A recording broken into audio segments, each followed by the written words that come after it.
Hey, we're live! What is up? Oh, shit, you got me the reverse. How did you do that? That was like a reverse knock joke. How'd you do that? Shit. What's up? That threw me entirely. My name is Ken. I'm your DM for today. I'm joined by Ryan as a Madriana, Kian as Dash, Rory as Eos, Busy as Hatsu, Richard as Slate, and poignantly, you're on recap, I believe, Richard. So take it away, Chief. Let's burst into it. Last session, Slate was awoken by a visitor from the shadows. Drex Morix. The conversation that ensued left Slate sure that they had known each other, perhaps even worked together in the past. Slate used his artifact, his book. Drell touched it and quickly shared some memories, some quite unsettling memories regarding Eos.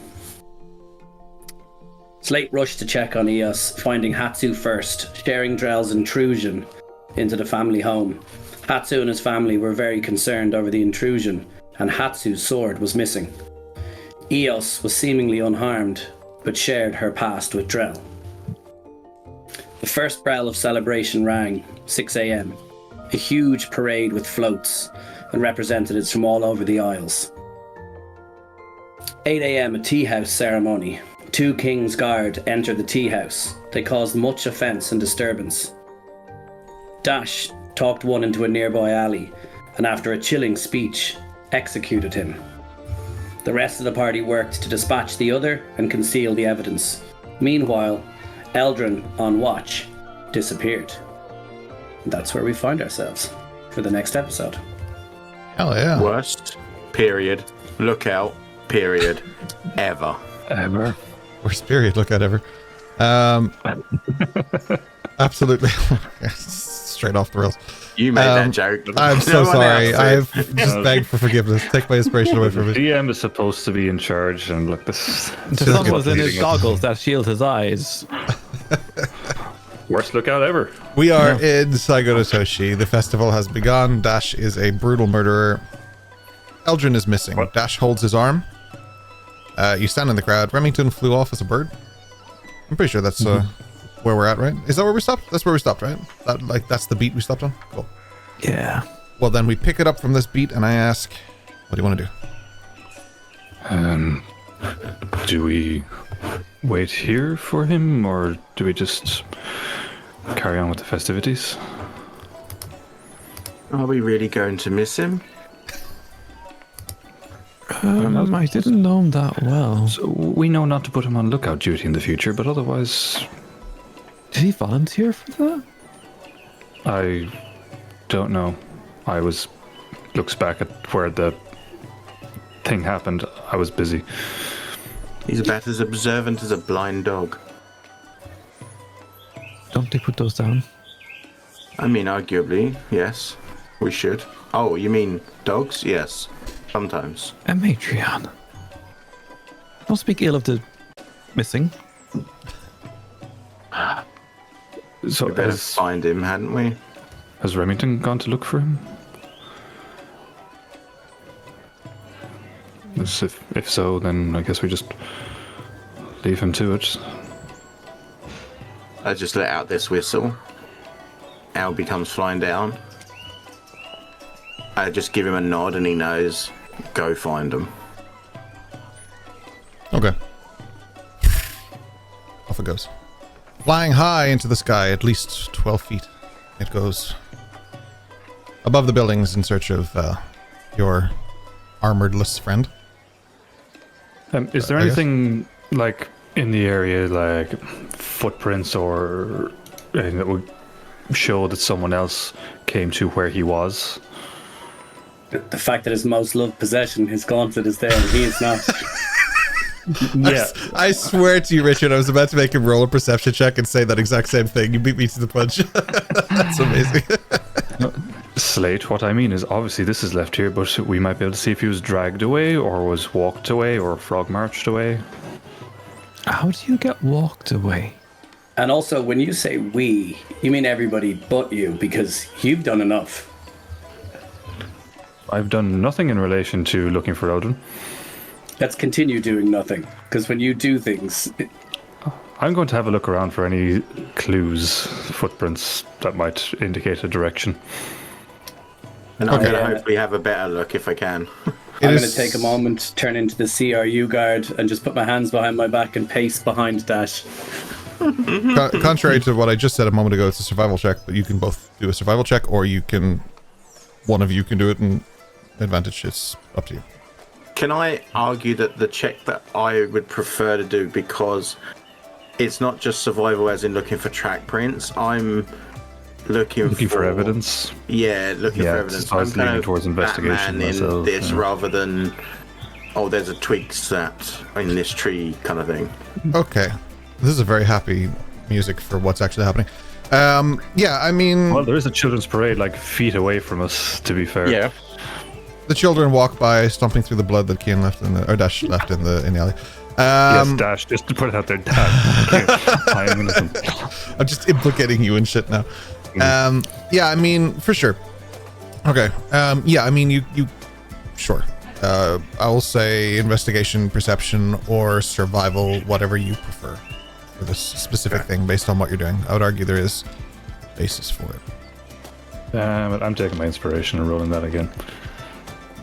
Well, I rolled a 14 for a 19 total. 14 for a 19 total, okay. And I have rolled a 17. Whilst our cameras are being fixed by me quietly in the background and the curtain is revealed, because for some reason Kyle is in half the cameras and not the others. So it was a 14 and a 19, you said? I know that's what I mean. 19 and 17. 19, 17.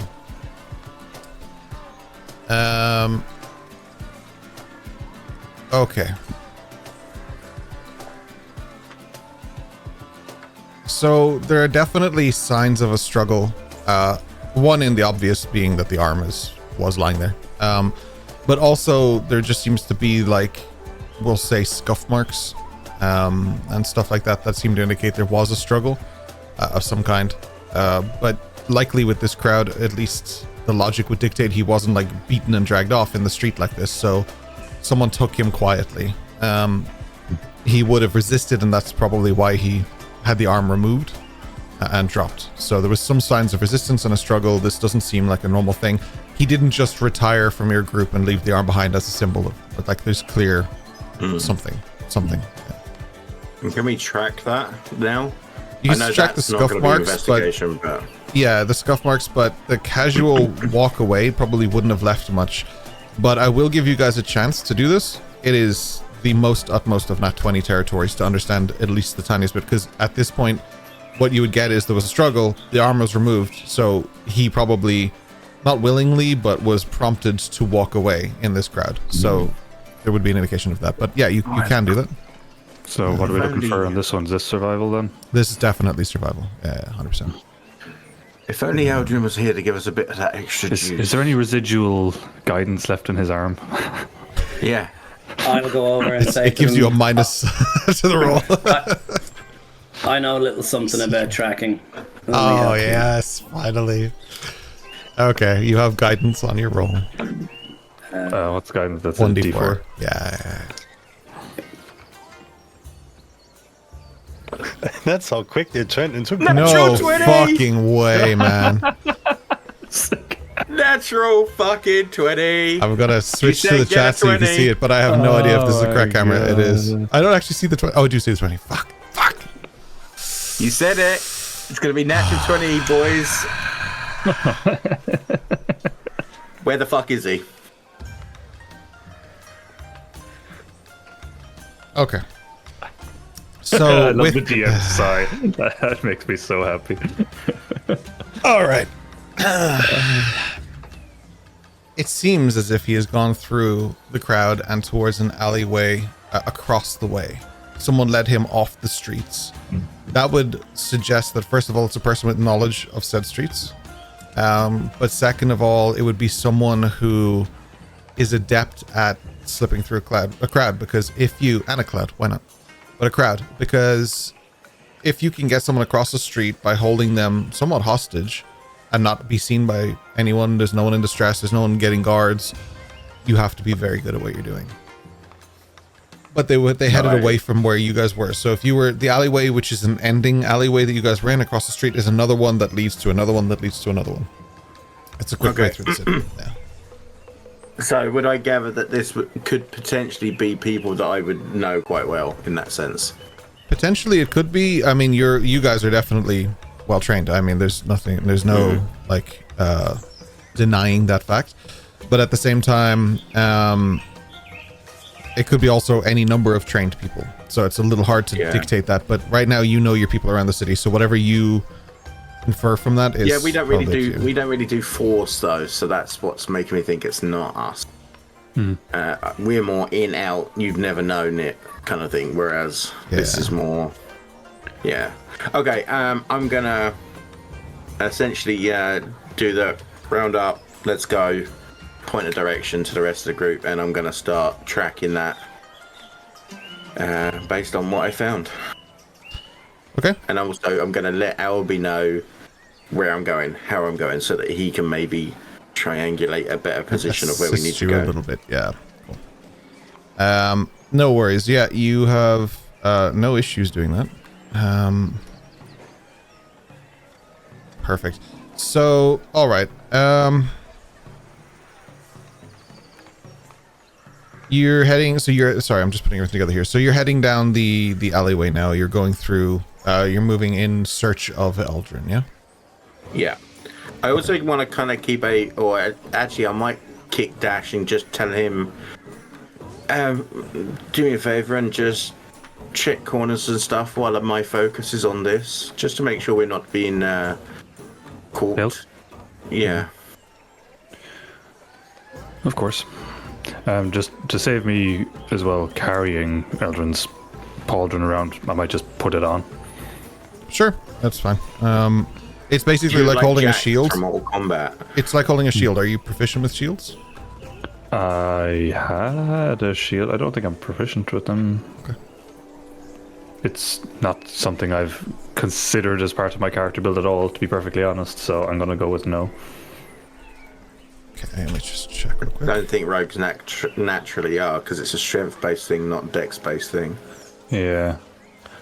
Well, it's more just to wear it to save me having to, hold it in my arms kind of thing. So for carrying purposes rather than using it for defense purposes, if that makes sense.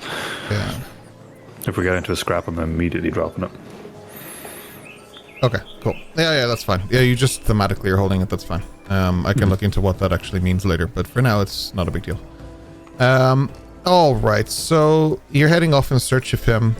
I'm going to get investigation or perception checks from anyone who's doing that. You can all be involved in this if you're all going.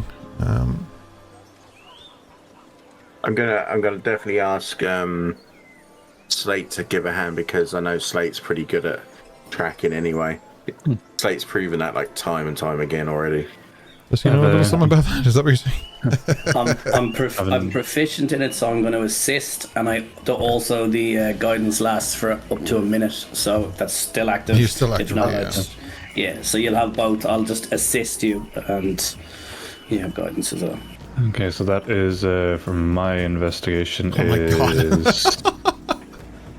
12, 9. 22, oh, sorry, that's the D4. Sorry. Yeah. Mine would be 14, but if it was at advantage, I'll roll again. I have 22 on my investigation. You have 22, that's fine. 22 is fine. So it's a 20 plus 2. It wasn't advantage, it's just guidance, I think so, but it's okay. But 20, but like I said, with Dash, it's fine. So Dash, you take off ahead of everyone. You're kind of looking for stuff, and you're walking past. There's these like, there's a lot of things that are out in the alleyway, because it's behind the shops and stuff like that. It's things like that they would be putting out for waste or whatever. There's a lot of like pallets and stuff leaning up against walls and stuff. Alleyways are usually used as a place to like hide the trash and stuff from the streets. So street cleaners would come in here, like trash collectors and stuff would come in here and get the stuff to keep outside looking presentable and beautiful. So they would, as you're going through here, you do see some plywood and stuff that's leaning up against the wall, and something just catches your eye, and it's actually Eldrin's jacket as well. So you find his actual they're jacket. Stripping him naked.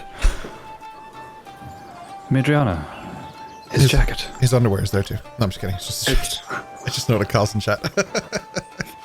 I don't know, to some people, him being naked is probably more useful than him being dressed, but I guess that's just how it is. Why would you... I don't know. Why would you run around naked at the beach like you do? It's just what people do. Never naked. I always. Maybe he was leaving us a trail. Ah. Sniff out the next bit. Pippin reference here. Let's go, Scooby. Ruh-roh. All right. Well, at least we know he's alive. As there doesn't seem to be any bloodstains on this. I assume, DM. Make an investigation check. I better. Just the whole thing's covered in blood. He's like, I didn't realize it was not red. That's a 5. There's absolutely, I'm 100% certain there's no bloodstains on this. He turns it around to hold you to show you guys there's just blood all over it. Like Dash looking at the inside of it, go, yeah, that's fine. yeah, it's Back, great. Just Just a thick jacket. Yeah. Just an ink blot test of red splodges. Yeah, Rorschach. Yeah. Yeah, so you're gonna keep pushing on and trying to keep finding. Cool. Okay. We'll say based on the rolls for the moment, because otherwise we'll be just rolling at every hurdle. You guys push through a few alleyways and you find more garments that look like they belong to him, until finally you find what looks like his actual outer pants, and there's an empty duffel bag there. You have the feeling that someone brought other clothes for this to possibly make him much more difficult to find. But what makes it more jarring is that next to those pants, along the edge, is his goggles. Oh shit. I'll just put it out there that I'm keeping all these and putting them in my backpack or whatever. Sure. There's a satchel there. You can just literally, they'll fit. Oh yeah, literally a duffel bag right there. Yeah. It's perfect. Okay, seems that they've managed to have enough time to do this as they've been going along. I'm going to start trying to double time it to try and get to wherever he is. As you move forward, you're having difficulty finding any more evidence because all his clothes have changed. But what does start to happen is occasionally you'll find a coin, like a bell coin, just here or there. Is it leading a general direction, or? Yeah, so it keeps going in the same direction that you guys were going. Now this is taking you further and further away from where you just were.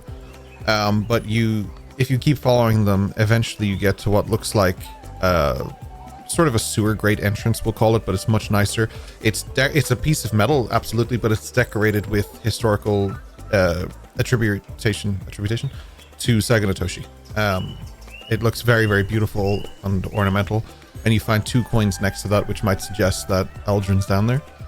However, with so many people passing, first of all, how did they get? Because on the streets, there's still festivals, parades, floats, all sorts of things going on. How did they get in there? And second of all, it's not like Hatsu would probably be able to chime in and say it's not something you typically would be allowed to do. There's a lot of things that are it's a part of the sewer network. First of all, it's also part of the water network and all these different supplies. The government doesn't usually want you down there. If you get caught down there, that's a crime, like a big one. So it is something that, if you're going to do it during the day, you got to be right about it. Yeah, might also be hard to track people through it, given water. What do you think, Hatsu? This is your city, your name, but it looks like this is where it's led to. Might be a possible way. Dash, have you been collecting the coins and giving them to Eldrin, or are you taking those? Sorry, just very quickly. Yeah, anything we've encountered, I'm just picking them up and storing them for... Okay, I won't remove his sheet. Sorry. Go ahead, Hatsu. I'm so sorry, pal. I just need to update his sheet, sorry. Might be an attractive way for people that don't want to be seen. You mean a way we can get in, or do you mean how they got in? Lift the ceiling thing. The seal? Okay. Is it one of those ones with holes in it, Roper? In the top? It's heavy. It's very heavy. It wouldn't have holes, no, but it would have there'd be a set tool that you can usually use for this stuff. Again, it's built for the government. So, like, if you think about outside our houses and stuff here in Ireland, we have special electric boxes that have keys. Yeah, it's like a specific key that you would use for that. So it's not public access, but you could be a... Slate. Yeah. You got a tool for everything. Do you think you could open this? Matron, it's gonna stink. Don't tell me you're scared of getting a little dirty. I'm going Dirt, no problem, but filth. Use a mixture of I've got a crowbar and things like that, which I might be able to get into the lip and sort of jimmy it to get it going. And then I have thief tools, and what I'm thinking about doing with those is more using them like a wedge. So if you put the crowbar in, you crack it slightly, drop one in to hold it, and then move it around, you know what I mean, until you get some leverage, and then you can bust the lock and lift it. But I'm going to ask everybody to help us do the law of the lever, where we all get on the end of the crowbar and everybody push. So it's not just one person trying While to he starts doing that, Hatsu throws a smoke bomb on top of the thing.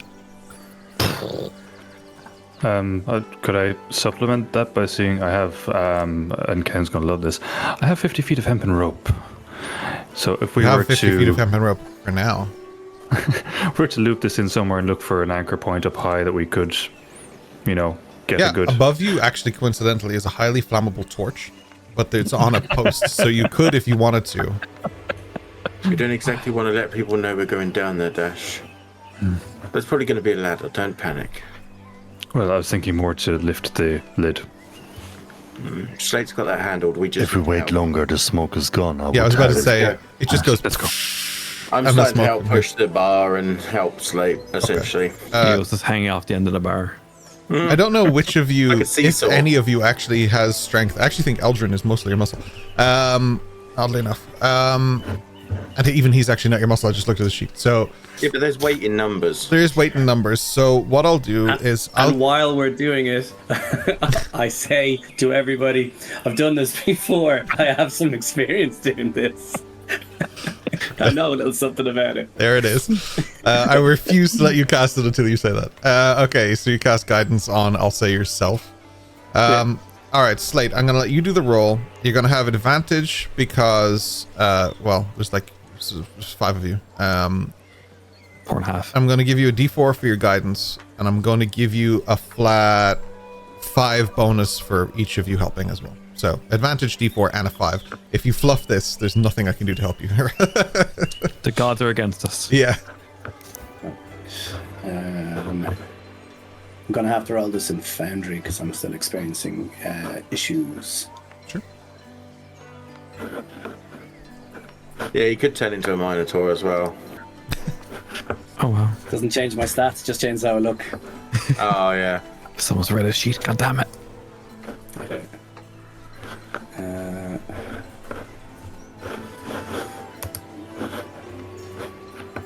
I could just hear Richard frantically like, please just do the thing. Yeah, definitely. Meanwhile, the rest of Slate, what are you bringing out dice for? Just pull it. I wonder if I could do this, and he just like metagames dice in game.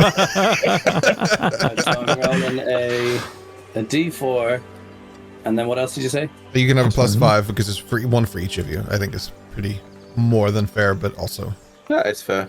Yeah. All right, so a D20 with +5, and then the guidance. D4, yeah. My God.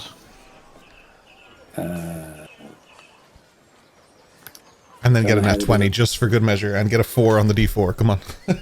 This is your moment, Richard. That should be like a 32 or 33 easily then. Or just open Jug's sheet and just roll strength from him. Right, that's without the +5. Oh, wow. It's a 15, and then the +5 would be a 20. Nice. Okay. Never be praised. It is the most Scooby-Doo ragtag looking thing, but you guys do manage to push this down. You all fall back, and like the thing pops open. The smoke is covering you for now, but the smell, man. Oi, oi, oi, oi, oi. It's offensive in every way. No. Luckily, my mask filters that kind of stuff mostly because of the city I'm from. It's all bloody smog. It is smoggy. I'll give you that. Okay. Yeah. Okay, I'll give you that. You still get a Like, faint I'm whiff used to of sitting it. on the rooftops. Yeah, Oh, yeah, you get a faint whiff of it, but I'll allow that. Yeah. Okay. Like, yeah, I'm sitting on the rooftops with smog all day long, like in my hometown. So, I'm gonna do the Celine from Underworld thing, and I'm just gonna literally double feet jump into the hole and do that landing, that kind of soft cushion land, not the superhero landing, but the vampire-esque type one, and immediately go into defensive action, just in case there's anything there. I'm going to go in second, saying, I've slept in worse places. Just drop straight down. I know a little thing about them. Eos puts on the mask given to her by Dash. Oh, fine. As she gets down the hole. Absolutely. You enter the sewers. Unfortunately, the water pipes were one street over, so this is a stinky endeavor. We have to get the ceiling back in. Leave it to Dash.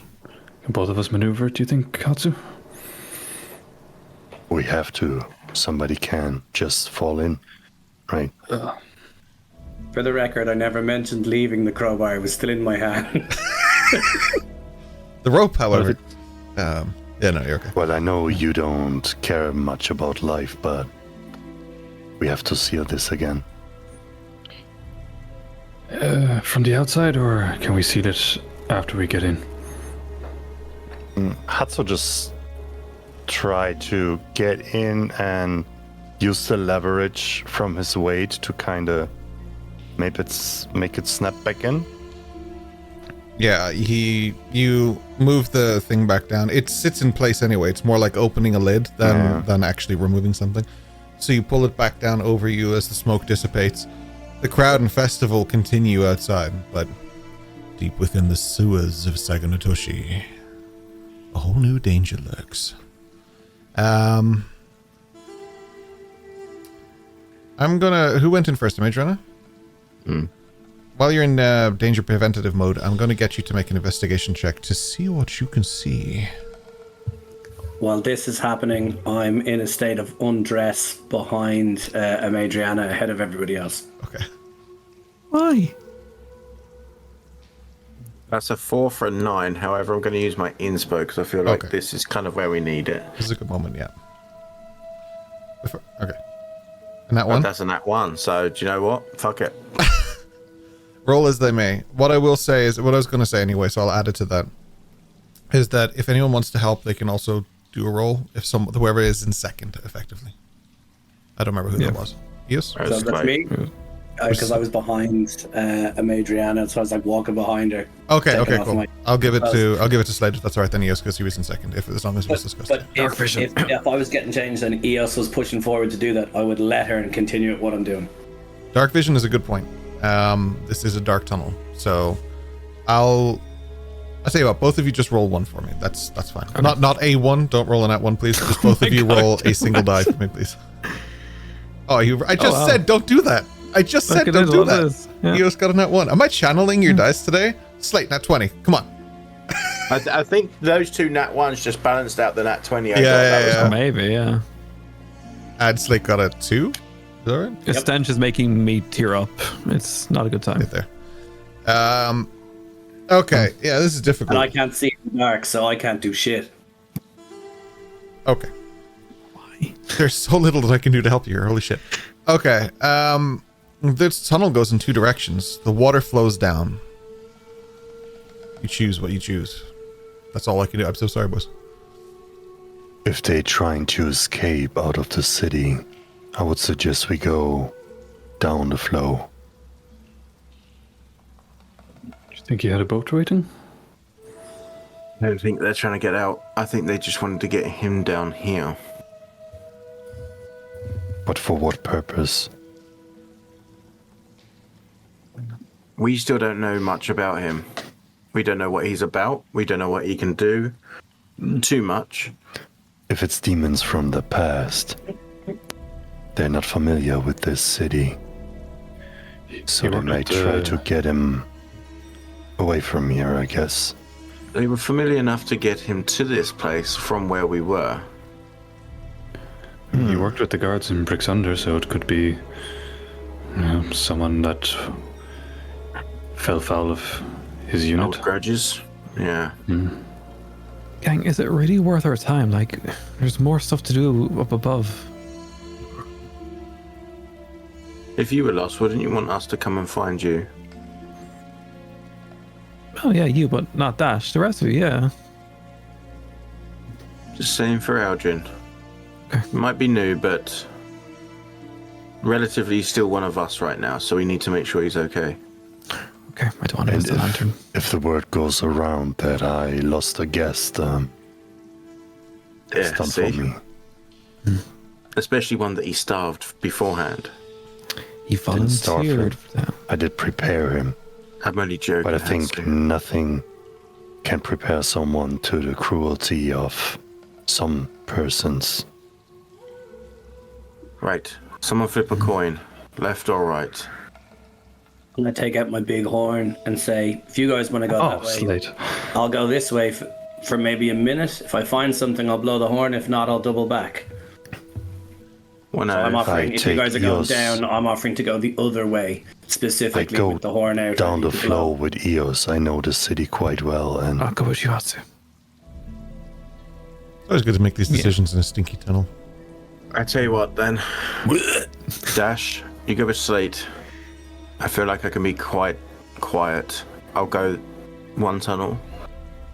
Eos and Hatsu are going to go down flow. There's only two directions. There's only kind of left and right at the moment. But like there may be others later. But Hatsu said he wanted to go down where the water was flowing to see Yeah, if they the were... water flows down and out, and then you're going against the water if you're going up and across, which leads further into the city.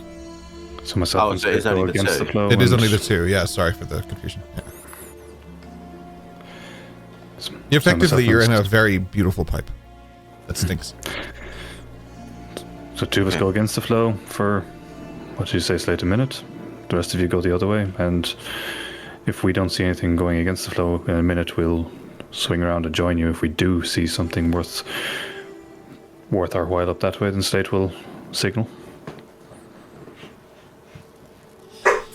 Yes. Okay. That would be the go. signal. Woof. Yep, that's a good signal. I'm going to go over Dash, put my hand on Dash and say, Dash, just remember, I can't see anything, so this is pretty much you.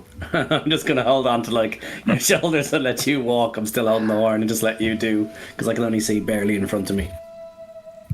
Fair enough. Okay. As the two groups split, who's leading both of the groups in investigation? Okay, Dash, you'll take one. Who's I going the guess other I'd be direction? doing R1. Okay, because there's two directions here. Yeah, I'll be going with Hatsu and Eos. Okay, Nice. I'll give you both advantage because I'll assume the rest of your party is helping you in whoever's with whoever. But for Dash and Amajon, I'll get you guys to roll for investigation for me, please. So it's a 19 total for my highest. Oof. 7 for me. Okay. Dash, so far, about 30 seconds, 40 seconds into this, there doesn't seem to be anything that really gives any kind of indication of what's going on for you guys. You head further and further down this pipe that is just leading kind of further and further away. The only thing you faintly pick up on is that the air gets gradually cleaner the further you go down. There is obviously still a tremendous stink, but there's a faint light in the distance that would suggest that the exit pipe is down there somewhere. You're not too far away from it. And just for reference, we're going against the flow. You're going against the So flow. that would be- Sorry. yeah. Oh, so you and Majoran are together? No. Oh, Majoran is together? Adriana and the other two, Eos and Hatsu, In are that going case, with it's the getting flow. worse for you. The stink Yeah. is getting worse for you, and it's getting harder and harder to breathe. And Adriana, you hear a sound. You got a 19, right? Yeah. You hear a faint sound, just something like you can't quite place it. It's like a distant coin purse, or the sound of someone like moving a chain, or that kind of very thin metal, and it's so distant, but it's moving from behind you. It sounds like it's coming towards you, towards the exit pipe. Like from where they are, or a It different? sounds like it's coming from their direction, moving towards you. Yeah.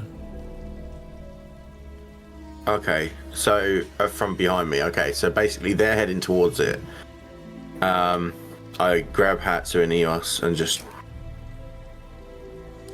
turn us around, and I get us back up towards Dash and Slate. Before you move, I'll say, just because you did that, all of you can make a perception check with one single one. No, as in, sorry, the people who are with the Madriana, to clarify. So that's Madriana, Eos, and Hatsu. Can make a perception check, and that perception check will then...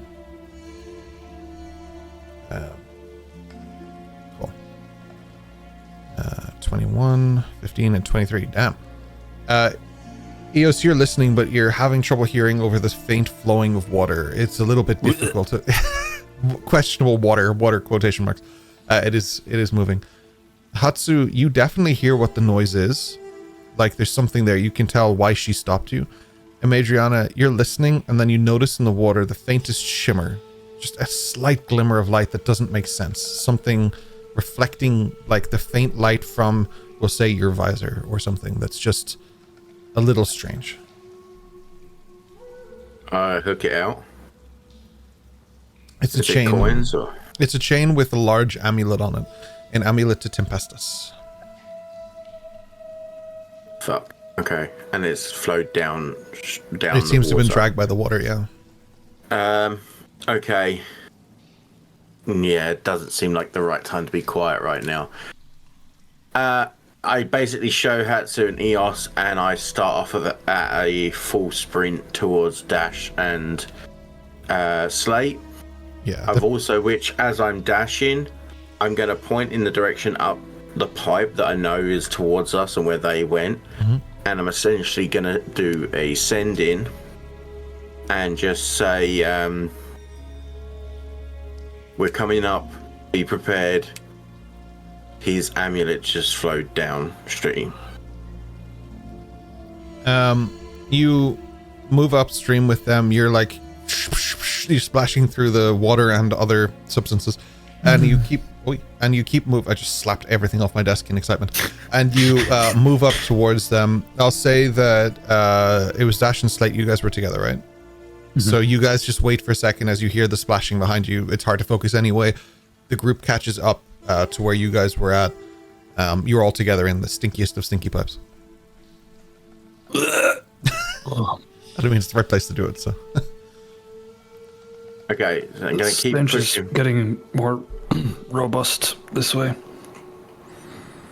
Almost as stinky as your constitution. Wait, what? Just look at it this way. It's something else that Eldrin's going to owe us. Now let's go. Oh, fair enough. For various reasons, we'll say that Lissa and Ayami are not here. We will just lower this as you guys being here. They can be keeping watch up above because it's just a little bit easier to do as the group, and I forgot to mention that they were there. They're the ones that shut the sewer hatch. There you go. Yeah, perfect. They're the ones who helped you shut the sewer hatch. Yeah, absolutely. You gradually continue through the sewer pipes.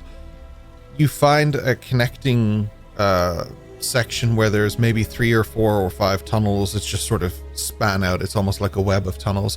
This seems to be a channel point of where they come through. Cool. Yeah.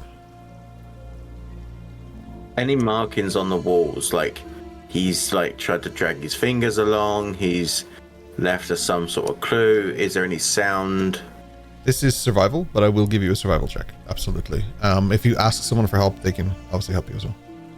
I'm probably going to ask Slate for it because, again, I know how good Slate's been at tracking things. I know a little something about this, but I also want to say, if you can't see what you're doing, whatever you do, don't light a match or anything similar down here. He does know a little something about this. He's also played D&D with me before. Interesting. Why would they strip him? Makes no sense. Hatsu also tries to figure out, like, which direction would lead in somehow which district in the city, because he would have a quite understanding where he might be, and maybe it would give him a hint where they would go. For example, he knows certain taverns where people would hang out from. Yeah. That type of people that would crawl through the sewers. While Hatsu is clinging on to Eos for this, Eos will be verbally describing what she's looking at, and, between the wretches. Okay. So how am I rolling this? So this is survival. I'll give you advantage, and since Slate said the key phrase, I'm imagining he cast guidance, so you have a d4 on it as well. And Hatsu, I will come back to you now in just a second. Wow. So that's a 22 survival check. Okay. Hatsu, I will now make you make a history check. I'm going to give you advantage for Saganatoshi, because Saganatoshi. Oh. I'm gonna reroll that. You're using your inspiration. Okay, a 4 with advantages. Yeah. Oh, yeah. Oh, yeah. Do I completely reroll or just one? You do one reroll. It's a third roll, basically. So you do one. It's not advantage. Can't be lower than a 4. Jesus. Still a 4. It can't be lower than a 4, but it is a 4. Jinxing the roads, man. I'm sorry, man. I don't know why I talk. Okay. It's very difficult to tell from under here because, I mean, it makes sense on the streets for Hatsu to know, and you have been up and down these streets your whole life, so you definitely have a good memory for this. But you've never been down here, and it's a little bit different to how you expected. So, for the time being, you can't quite figure out where you are, but we might take another look at that in a little while then. Majorana, sorry, you got like a bajillion. What did you get? Sorry. 22. 22. Yeah, close enough to a bajillion. So, not necessarily markings, but you look up sort of each tunnel, and again, like there's just the blue glow from your eyes is quite bright down here at the moment, and that hue is reflecting off certain surfaces. You see it reflecting off the water as it moves past you. That's not unusual, but on the third tunnel, there's a little something that looks like an elongated piece of metal that catches your eye with the shine against it, the reflection against it. Okay, I'm going to sneak towards that and see what it is.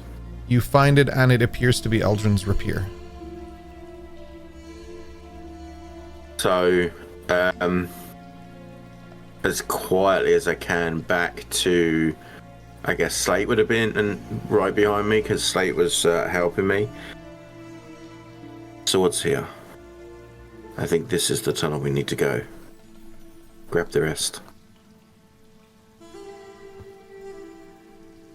I turn around and try to go back silently, but everyone forgetting that I can't see, I'm basically just sloshing around, trying to get back to the others. Okay. I'll help steer Slate. At some point in this campaign, we need to fix this, but yes. No problem. Wait, put the goggles on. You don't know what they do. They might help you. I have them, so I'll give them. Yeah, here. Let's see what they do. What did they do, Slate? You put them on, and if it were possible, they make things even darker. They are the darkest goggles you could possibly imagine, to the point where you can't even really see a Madriana's eyes through it. Welding goggles. I'm going to hand them back and say, the goggles, they do nothing for your eyes. For fuck's sake! Take your inspiration, you mean. That was so good. Worst. Oh. Ever. I'm going to start pushing up. Eos has lost like 4 kilos in the sewers. Still have 4 kilos to lose. She gives off of peppermint tea and chicken wings. Like, yeah. But they're really fatty chicken wings. Free range. You guys push sure up the tunnel further. Sauce. As you push up the tunnel further, you reach a point which looks to be like, we'll call it a sewer maintenance tunnel, but it's something slightly different. It has a raised platform that is off of this. It has caged areas and different things, and there seem to be things that are more, we'll call it techie than you would have expected down here, but it seems to be something that, like a filtration system, but a little bit different. Now, I will say it doesn't look like a steampunk mechanism or anything. It looks kind of smooth, and it seems to just be moving by itself, but that seems to be separating like different materials and stuff. And yeah, it's some sort of, we'll call it a mechanism of some sort. A feat of engineering that was unexpected as opposed to smooth tunnels for waterways. It's really unusually quiet. So would it? Yeah, a feat of engineering is probably a great way to put it as well, and not something you would expect in an ancient city like Sakanatoshi. But being like where I'm from, does this seem more mechanical or more arcane? Mechanical, yeah. Okay. Is there any cut padlocks, cut holes in the fence, doors ajar, locks jimmied? Doesn't seem to be, but there doesn't seem to be a padlock on the fence to begin with. Okay, but there's like a door behind, or? Yeah, you pull on the fence and it just comes open. It doesn't seem like it's actually latched or locked in any way. It just opens. Whether it was or not is unclear, but being a Matriana, you would lean into the idea that this event had a lock on it at some point. It's just no longer there. And what's the light situation in this area? There is a glow from this mechanism, so you can see it too, but it casts a very low glow. It doesn't seem like it. There are torches around here. You can literally chance your arm if you want to. So what I was asking, and you've just answered it, is previously we weren't anticipating signs of life. Like in all the other tunnels, there wasn't, the things for torches to be hanging and so on. That means this is used there would have been regularly enough. stuff like that, but usually people who come down here have lanterns and stuff. They don't usually need to put anything anywhere yet. Like the hooded lantern I left behind. God damn it. Made me empty my backpack. With my tinkerer's tools and my half proficiency at everything, can I jack of all trades? Can I take some time to investigate the mechanism and see if I can get a basic understanding of what it might be for, or see if it gives me any clue? Is it like kinetic energy, or what might it power, or what is it touching, or where does it go, or whatever might be apparent. So you A roll for investigation? Yeah, I'll give you investigation, and I'll give you your half proficiency on it for... And the important thing is I know a little something about this as well, so... You get your D4, and if your proficiency is 3 at the moment, or 2? What are you guys on? I want to say 2. Profits, 2. Okay, so you can add 1, because if you're... I'll give you Jack of all trades, just add a 1 to this for this roll. So D4... Maybe you do know a little something about this. Yeah. Alright, the 1 is not added, so it doesn't really matter. It's 9 in total. 9 in total, okay. Okay. Let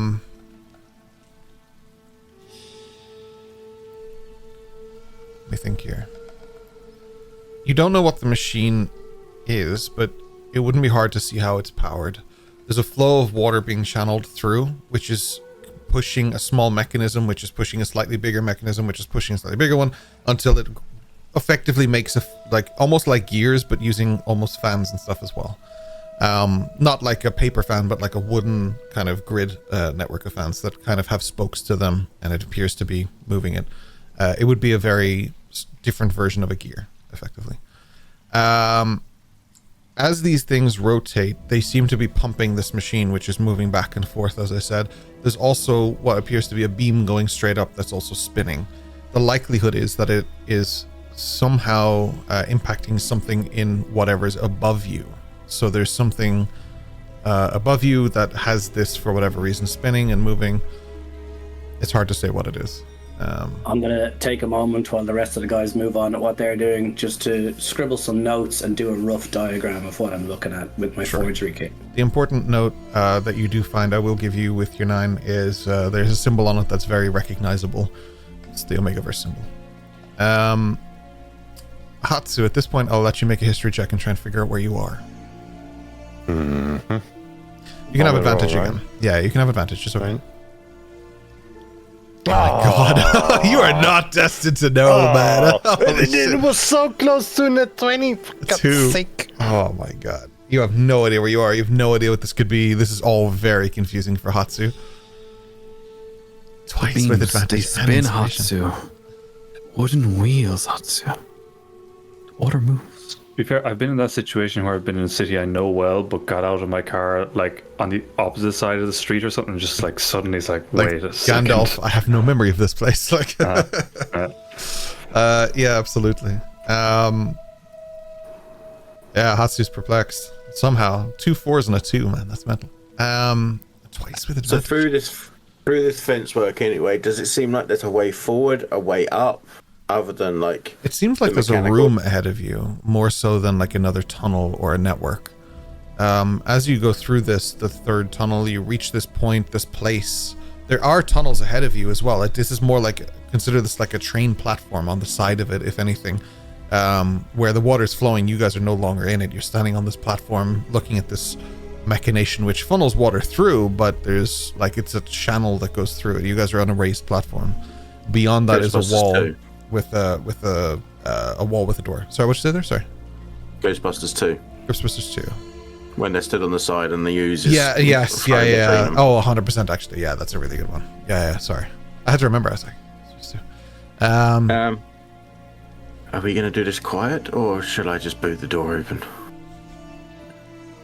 How strong is the door, do you think? Probably stronger than me, but I'm willing to give it a go. I think Richard just missing his old character, huh? If we can get in quiet and there's something on the other side that needs our attention, not being noticed gives us an advantage. Door made of, do you think? I can try pick the lock if it's locked. I don't know where the door leads, but depending where we get out, it might be good if I go first. I will say, in terms of Rory's question, I'll tackle this first because it was a good question. And Hatsu would know this too. It's made of metal, but that's an oddly disrespectful thing here. Not a lot of stuff is made of metal in this city. It's not that they don't incorporate metal into the finer things that they do, but if they do, it's very specifically chosen. Like the sewer grate was metal, but that was because that's a heavy material. It's something that is logical, but it was also turned into something beautiful.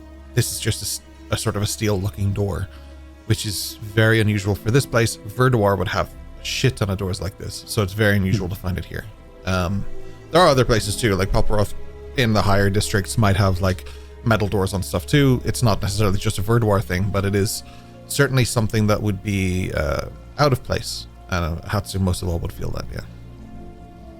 Possibly Eos, because you're familiar with this territory too. Yeah. Listening in at a door, can we hear anyone on the other side? That is a good question. You listen in. I'm going to make you make a perception check. Perception. Perception. Oh, that was so close to a 19. Yeah, right. 13 though. It's not 13. Too bad. You listen through. It's not about what you hear, it's about what you don't hear. There's a void of noise from this room. So there's no water running through here. Because like here, you can hear the water, you can hear the drips. This is a sewage tunnel, So like there is that element to it. But as the water flows, you can hear that. But through the door, it's just a very distinct lack of noise. If I try the door, does it open?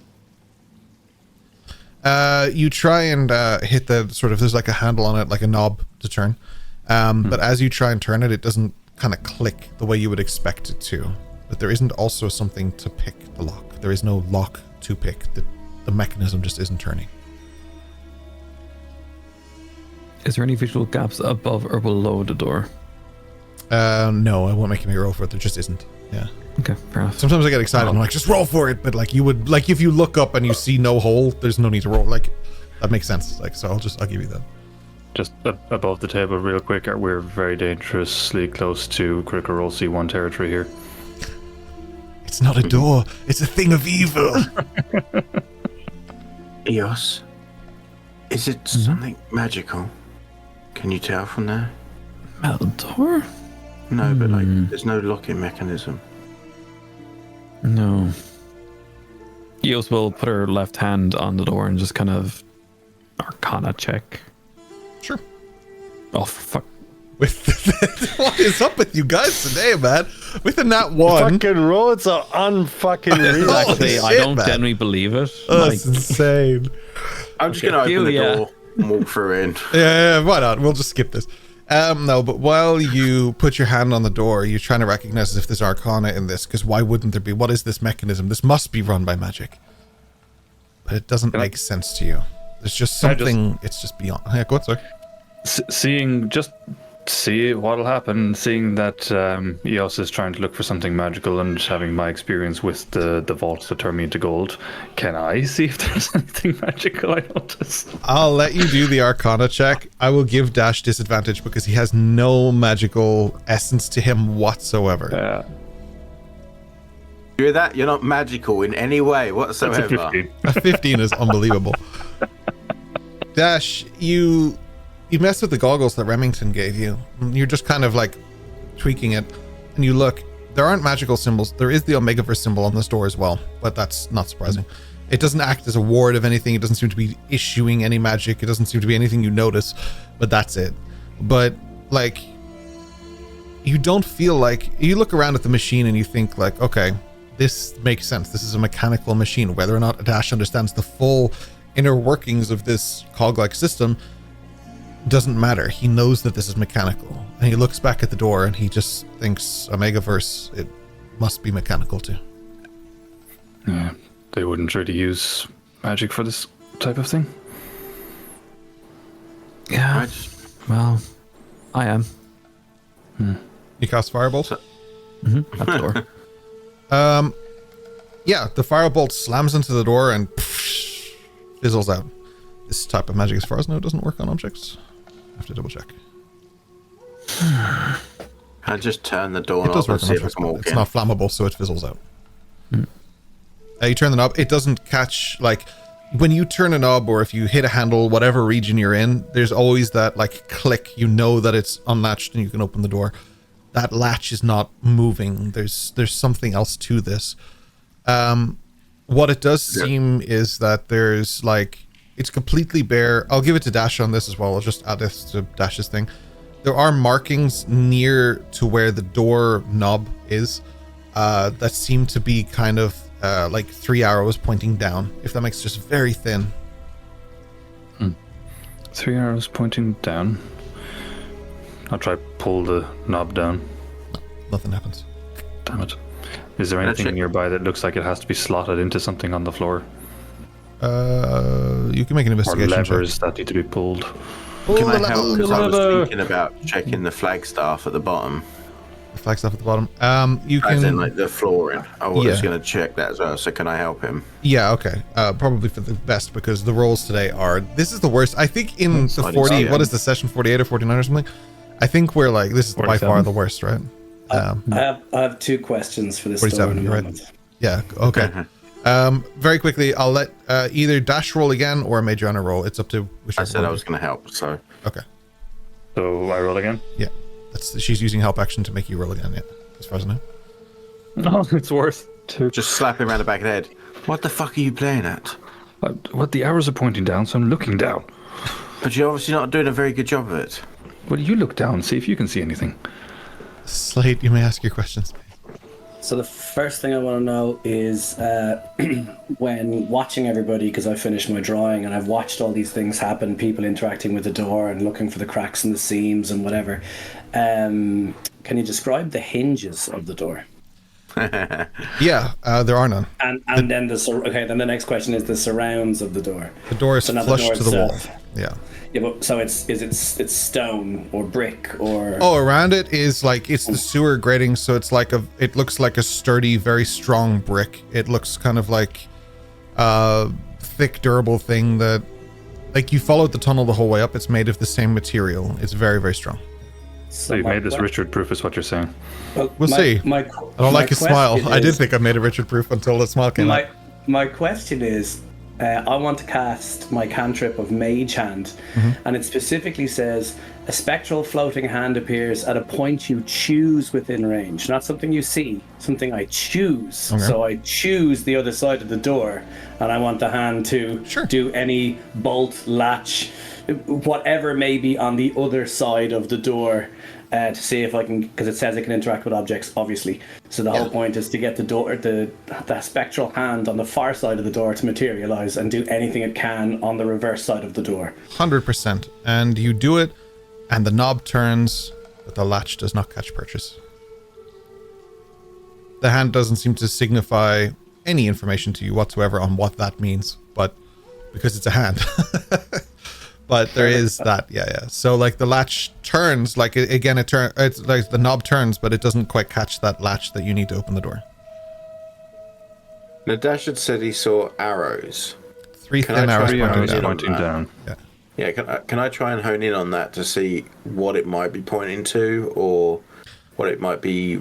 I'm going to give you a roll I don't normally lean on, because I normally lean on like the specific breakdown of attributes, but I'm actually going to give you just a straight intelligence check for me, if you don't mind.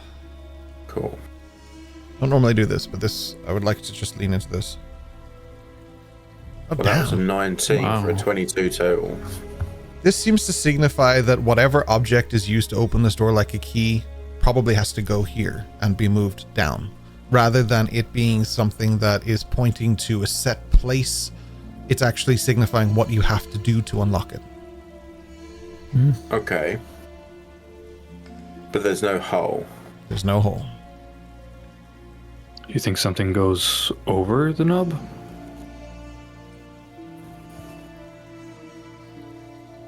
I don't know. Can I try like a push and pull? Like, does the doorknob recess and then go down, or does it pull I did that once to you in the campaign. I'll never do that again. It doesn't push, it doesn't pull. There's no like hidden action of, did you try and just open the door? None of that. Like you're good. Is there anything that looks like molded for a knob? Take a look around and hold it for knob. Yeah. I should change the title of the stream. It's a good band name. Could mold it for knob. And supporting Megadeth is. Yeah, I'd say you could take a look around, Limp Bizkit style, and yeah, see what you. Take a look around. That is not Limp Bizkit style. 19. Yeah, hell yeah. Over by the mechanism, there is something sitting on the machine itself, just there, and it appears to be like a metal bar that has like a kind of a recessed curve in it. I'll pick it like up. a crowbar. Not like a crowbar, no. Like it's much smaller than that. It's like it fits in your. That is no. I'm not making that gif, but it fits in your hand. Yeah, I can see where you were gonna go with that. Yeah. I'm not becoming that gif material. I do too many stupid things on this stream. Very well. I'll pick it up and see if that fits anywhere. As you bring it closer to the door handle, it clicks to it. It seems to have some sort of magnetic pull. Then opens. Huh. And as you press down and it opens, the handle comes off again into your hand. Yeah. I'm not going to dump that immediately. I'll hold on to it just in case we need the other side. Sure. Smart. Would I do that to you? Would I trap you in an inescapable room? Yes, you would. 100%. Absolutely. The spectral hand gives Dash the finger and then disappears. Do you know, I heard that bird is the word. Yeah. Door's cursed. I tend not to lean into chat too much while we're streaming to keep the immersion, but Solid said he just thought it was a sliding door, and now I regret not doing that. That would have been fucking hilarious. Yeah, no, the mechanism opens the door. I'm going to tip it open very slowly, listening, and try and like really sneakily slink in to see if I can get in quietly. If you're all going quietly, I'll need stealth checks from all of you, and if not, then just the ones who are being quiet. I'm going to stand back and say, after you, Traps. I mean, after you. Jesus fucking Christ. What the fuck is wrong with you two? 8 for the twins, for Hatsu and Dash. Dash and Hatsu being the same stealth is like crazy to me. What the hell? I guess the major honor, fine. Yeah. Okay, I know exactly what the fuck happened. Men are too noisy. That's the fucking problem. So, men are too noisy. I like that. Okay, so we have Dash Hatsu at 8, Eos at 17, Amadriana at 24, and Slate at 12. I just want to point out, I said I was going first. So, Amadriana, you slip through the door like as sneakily as can be. I combined that whole sentence into one word. It was not nice. And as you go in through the door, you hear what probably sounds like the door handle hitting the ground. Hatsu slapping Dash in the back of the head, picking it up, and also dropping the door handle because it becomes incredibly heavy. Slate is somehow bumps straight into both of them because he can't see shit that's going on, and Eos is trying to lead Slate, but she's so curious what's going on with you that you just knock into each other. This is literally our Scooby-Doo episode. This is your Scooby-Doo episode. The whole episode has been Scooby-Doo-esque, yeah. And Adriana, you come into this room and you find... this is a strange moment for me. This is a moment that I get to do something that I should have done probably a couple times in this, but I will do it now. Viewer discretion is advised for what is to follow. Adriana, what? You find crucified to the wall a body. A body that is hanging from the wall, and behind it is painted 2 sets of wings.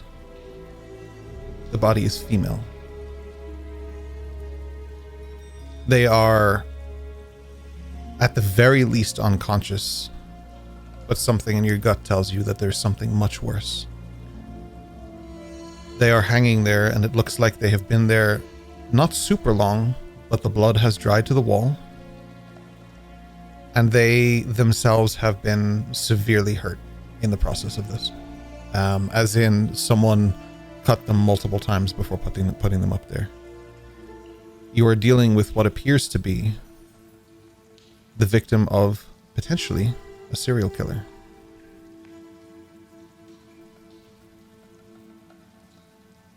Wait, that shouldn't have been my initial response, but it was. Any sign of anyone still here other than this poor unfortunate soul? As you open this, you take a look, and there doesn't seem to be any sign of anything, but what does happen is after you've slipped through, Dash and Hatsu, who then open the door, a small mechanism along the top with strings starts to pull, and bells begin to ring against the wall. What appears to be alarm. So whether or not there's someone here, somebody likely knows that you're here. Does this seem reminiscent of what we saw in the mountains? Remind me of what you saw in the mountain, sorry. The thing to the unknown one, or whatever it was called. It was the sculpture to the unnamed one with the webs kind of connecting to it. Pyramid shapes. I would say make a religion check, but because you connected those dots, I'm going to give you advantage. I would like to see what I can give you on this. Not bad. So that's a 20. Dirty 20. Dirty 20. There are distinct similarities here that would remind you of the unnamed one. Primarily, this, when I said they were cut, the symbol that was carved into them would be the symbol for the unnamed one. Okay. Albeit a very sloppy version of it. Like, it would have been easy to miss, but because you connected those dots, I'll pull that in. Yeah. Okay. Is the person breathing? Do you want to make a medicine check for me? Yeah. I'm not even going near that body, by the way. I'm still in the shadows, skirting the room, looking for people that might still be there. Oh, I give up today. 4. 4? Jesus. You guys just aren't in it today, man. I might just log off and come back on. Yeah, right. Just do a fresh reset. Just reset. Yeah. During break, I'll get you guys to just refresh and just maybe like, we'll do that. Actually, not a minute. You can't tell. You're trying to get a pulse. You can't find anything. You don't know what that means. You don't know if they're alive or not, but they don't respond to your contact. And do I recognize the person? Like, do I recognize them? Are they human? Are they not human? Is anyone helping Dash with the medicine check? Nobody else knows anything really about medicine, do you? You will? Okay. Yeah, because you're proficient in everything. I know a little something about everything. Well, all right, you're allowed to do that. Is it Yeah, quite absolutely. dark here, or would you be able to see? It's still quite dark here, so I mean, you can be describing what you're seeing to him. Maybe that might help. I don't know. I don't know how best. The glasses for a moment. Oh, cool. Okay. Yeah. Are they attunement? I'm not sure. I don't think so actually, because they're a reskin of Goggles of Night, right? So I don't think Goggles of Night are attunement. Right. I'll have a double check, but for the moment, we'll just roll with it not being attunement, and Slate can use the glasses. Yeah. So I'll do the help action because I am proficient in it, and then because I know a little something about it, I will help him and then tell him what I see, and we'll work together, and I'll hand him back the goggles. No worries. Who wants to make the medicine check? Probably makes sense for Slate to do the second one since I've given him the glasses. Cool. Okay.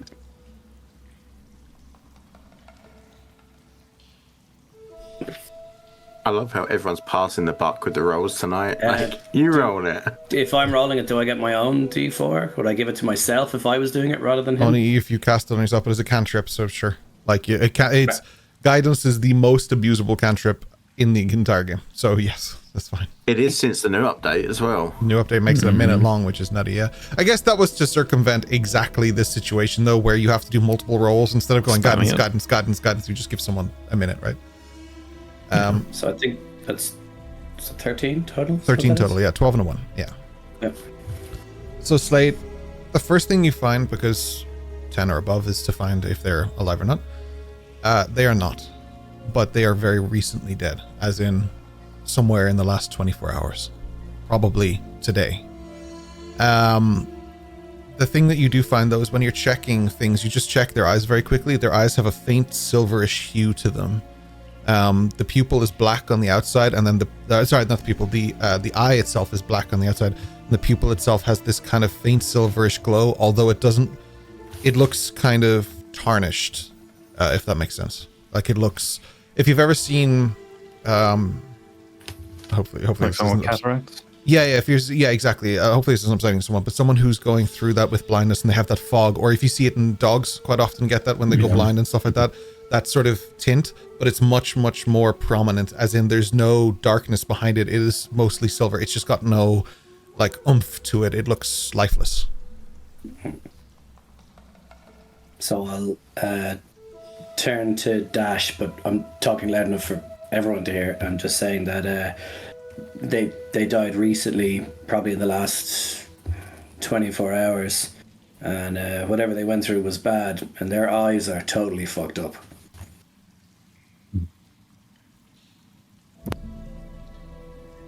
Is there anything about them that would resemble Eldrin?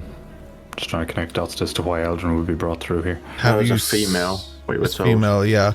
Have you seen? You haven't seen Eldrin's eyes or anything before, have you? You only have with goggles, right? No, I've seen his wings. Any connection you make would be purely hypothetical because you haven't seen his eyes, so you don't know if they're similar to this, if they're nothing like this. You have no idea. Since just, the rooms, I think that whole Dawn marked conversation that was just between himself and Rem, I think that's not something the characters know, if I remember right. I'm not even 100% sure the characters know what Dawn marked is, as in the players know what Dawn marked is, but go ahead. Yeah, exactly. Yeah. Since the room's been quiet by them doing that check and stuff, and that alarm went off, The dingo do I alarm. hear any, like, running away, running to, any whispers? You can make a... I'm going to get two things from you. Okay. The first thing is I'm going to get you to make a perception check. And then the second thing is just an investigation check. You can do both.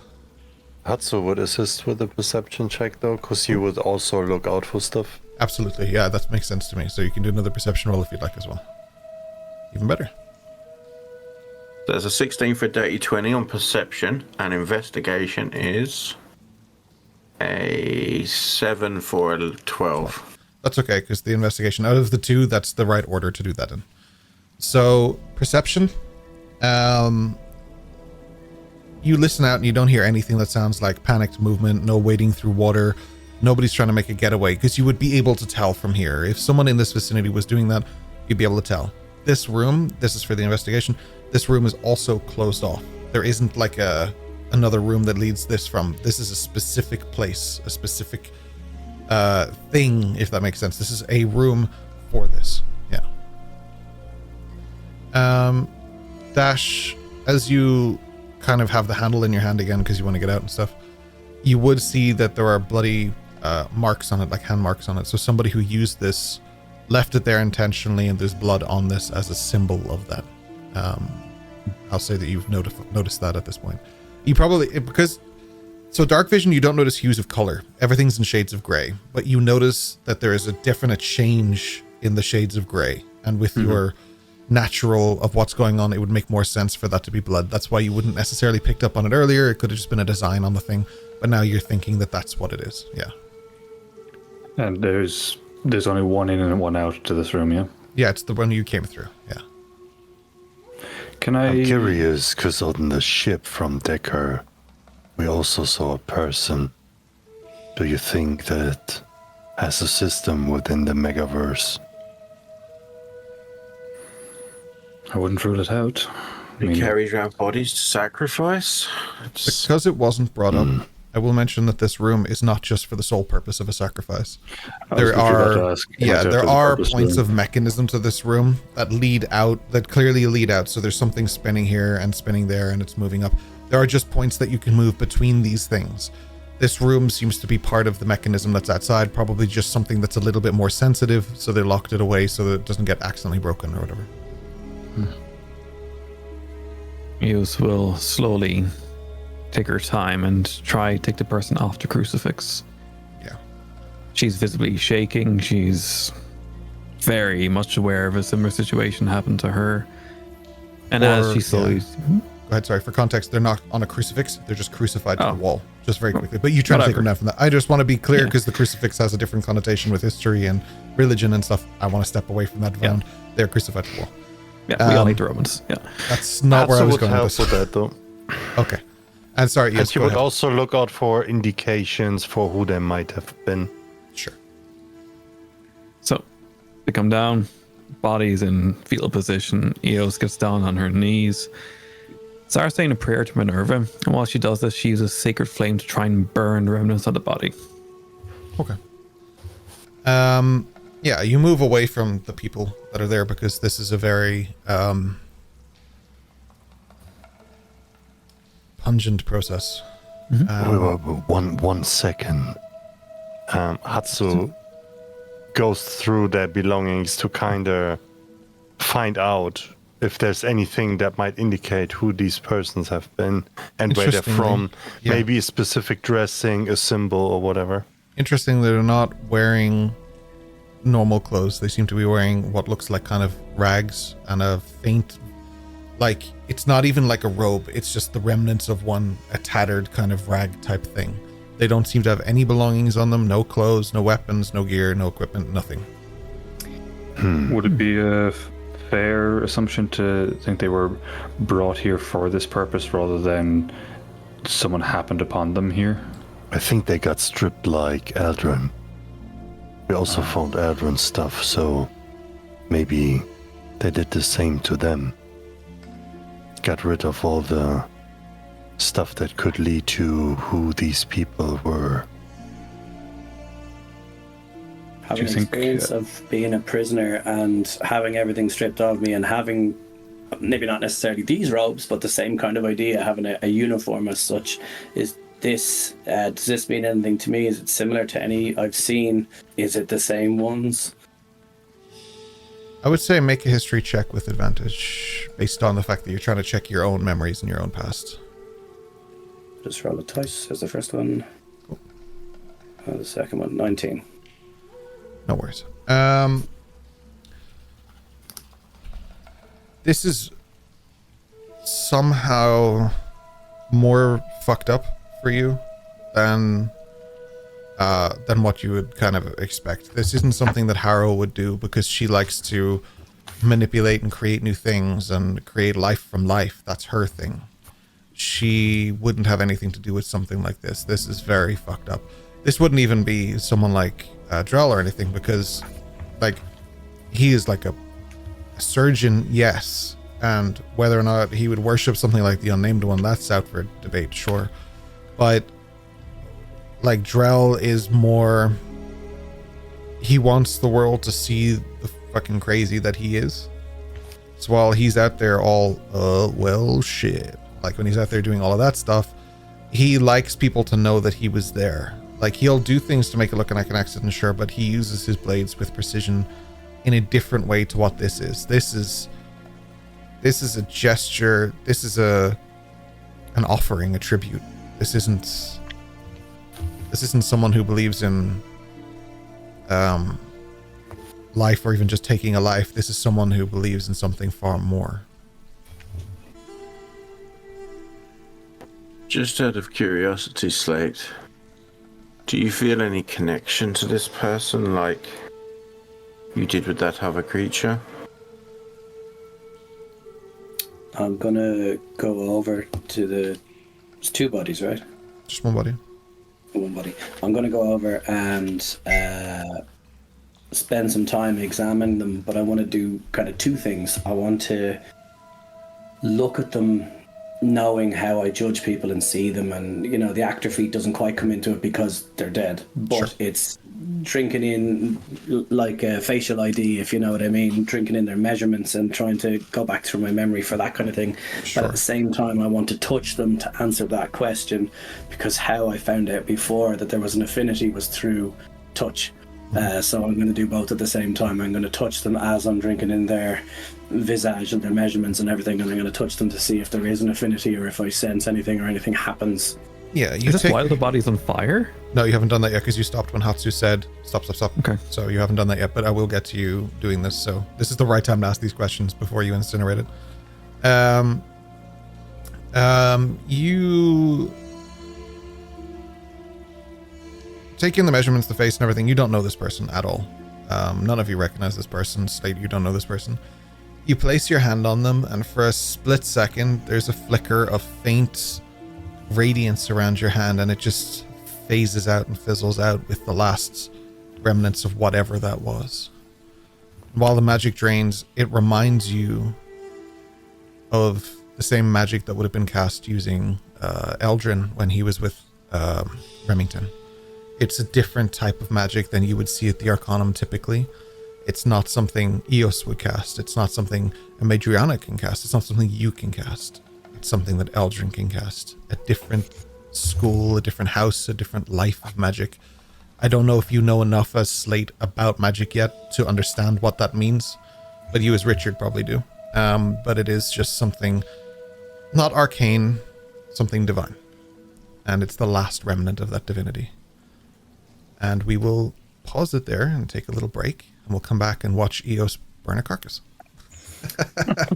But for now, we will take a quick break. You guys are welcome to take part in the boss battle. It should be up in a second.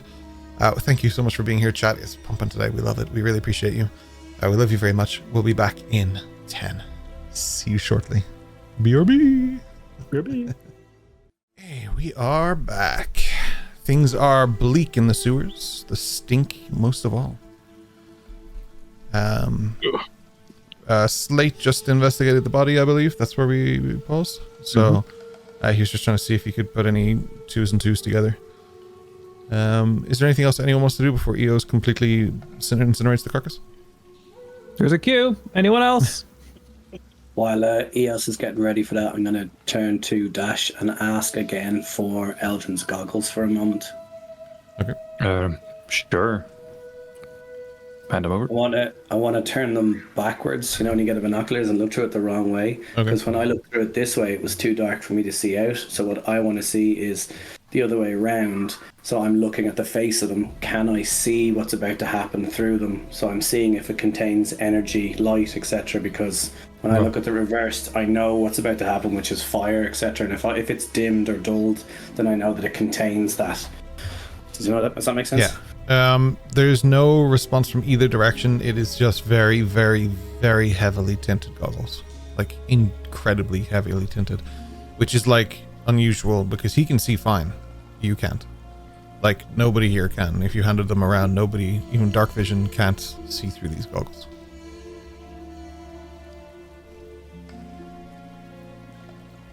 We need to find him, so we need to keep looking.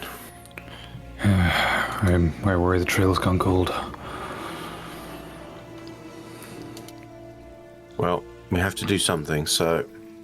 Whoever came in here clearly went back the other way. Right, yes, light her up.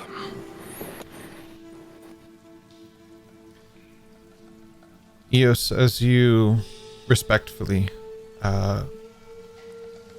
give the Asazaki funeral a burn at the pyre to this woman, the body itself begins to, first of all, it burns and the smell is strong, but you all endure. But as the body fades, there's a faint glow at first, which lifts, almost looking like an entity of the woman that then fades moments after as well. That glow's bright enough for Slate to see as well. While Eos has taken the lead on this and has had the idea, because I know it's a cantrip, I also have it myself, so I know that it's not the strongest of things, so I'm actually going to cast it in unison to support what she's attempting to do, you know. So she's taking the lead on it. I'm just doubling down on what's been done already to help to ease the burden and cut down on the time, which is, I suppose, more respectful. Sure, absolutely. Yeah, it definitely takes time. Cantrips are not known for their strength, so... While they're doing that, I'll kind of be heading back out the door. Just wait long enough as is kind of respectful, and then back out the door and try to see where they might have gone. Is there the like sewers an go exit for miles. They're beneath the city. There is no exit up here. Where you came down would be the first one that you guys had seen, and as you passed it, you wouldn't have seen another one. But there are presumably more around the city. They're just not massively frequent. As we're just underneath the city, I should still be able to be within close enough proximity to Albie. Sure. Can I ask him, like, have you a lead? Do you know? Have you seen something? Do you know something? Albie sends a vision to your mind of it sitting in front of another bird. The other bird just sitting there patiently waiting. Is the other bird the one that I recognized to be what Remington was? If you saw him change, right? Yeah. I think we did, yeah. Yeah, and then this looks like Remington. I ask him to show me where he is, as in what's around him, so that I can explain it to Hatsu, so that Hatsu will know where in the city they are. Okay. Hatsu, I will give you a history check with advantage. This is your minute. This is your moment. Come on, Hatsu, buddy. Yeah. Do you know, I think Slate might know something about this. 16. Very specifically, you are below the temple district, where there are temples to the various gods, excluding the unnamed one, of course, because they don't build temples to him. But the Aureus, Arius, Tempest, Minerva, and Cobras all have temples here, and this is the district, Minerva's being the largest and most beautiful by far.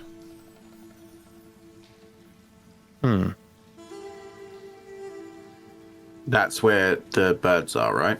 Yep. And they have to be near you because they're within the feet range for you to be able to speak to them, so... Did we see any direct up or down, like others, like exits as we were coming this way towards this? Not underground, no, but there would be more around, but they're spread out pretty far apart because this isn't something the city intended to add when it was built. This is something they built afterwards, and it took a long time. So they wanted to make it as minimalist as possible and as at the least disruptive it can possibly be. So you would get the impression that if they would go further upwards, upstream, they would go to the Temple of Minerva? Yeah, they would be coming out in the temple district where the various temples are, yeah. Maybe somebody's disguised. Well, I think I know where we have to go now. But the next time when we find a carcass, I know this is the way, Eos, but might be up to her family to decide how and where. Oh, it's true. I wasn't thinking. He kinda carefully puts the ashes of that body into like a linen wrap or something. So if he would get noticed about somebody that is missing from who the description would fit, then he would bring that ash to the family, if that makes sense. Mm-hmm.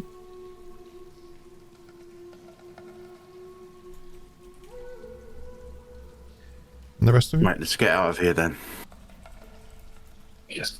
I can't stand the stench for much longer anyway.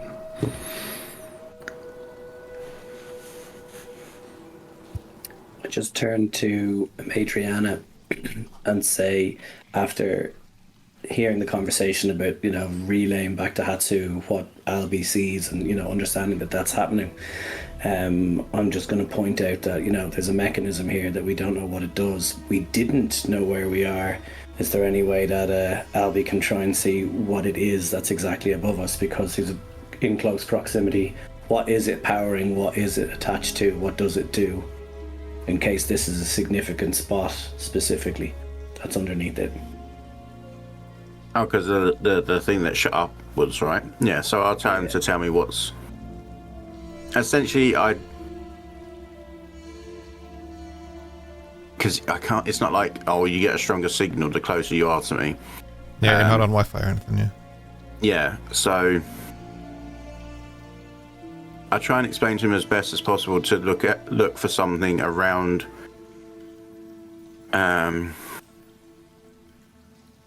Because we must be underneath. So yeah, because of what Hatsu said, I'm going to ask him to see if he knows, if he can see anything that's like a tower, like a power unit, like anything kind of that way. Anything that stands out as being a bit different. I'm not going to make you roll for it. There's nothing that would look like it's connected to what you've been describing, because you and Albie communicate telepathically, not verbally. It's a non-verbal form of telepathic communication, which means you can send or transmit images. So you give an idea of what you've seen. There's nothing up there that seems to relay or connect to this that at least stands out as an obvious connection point.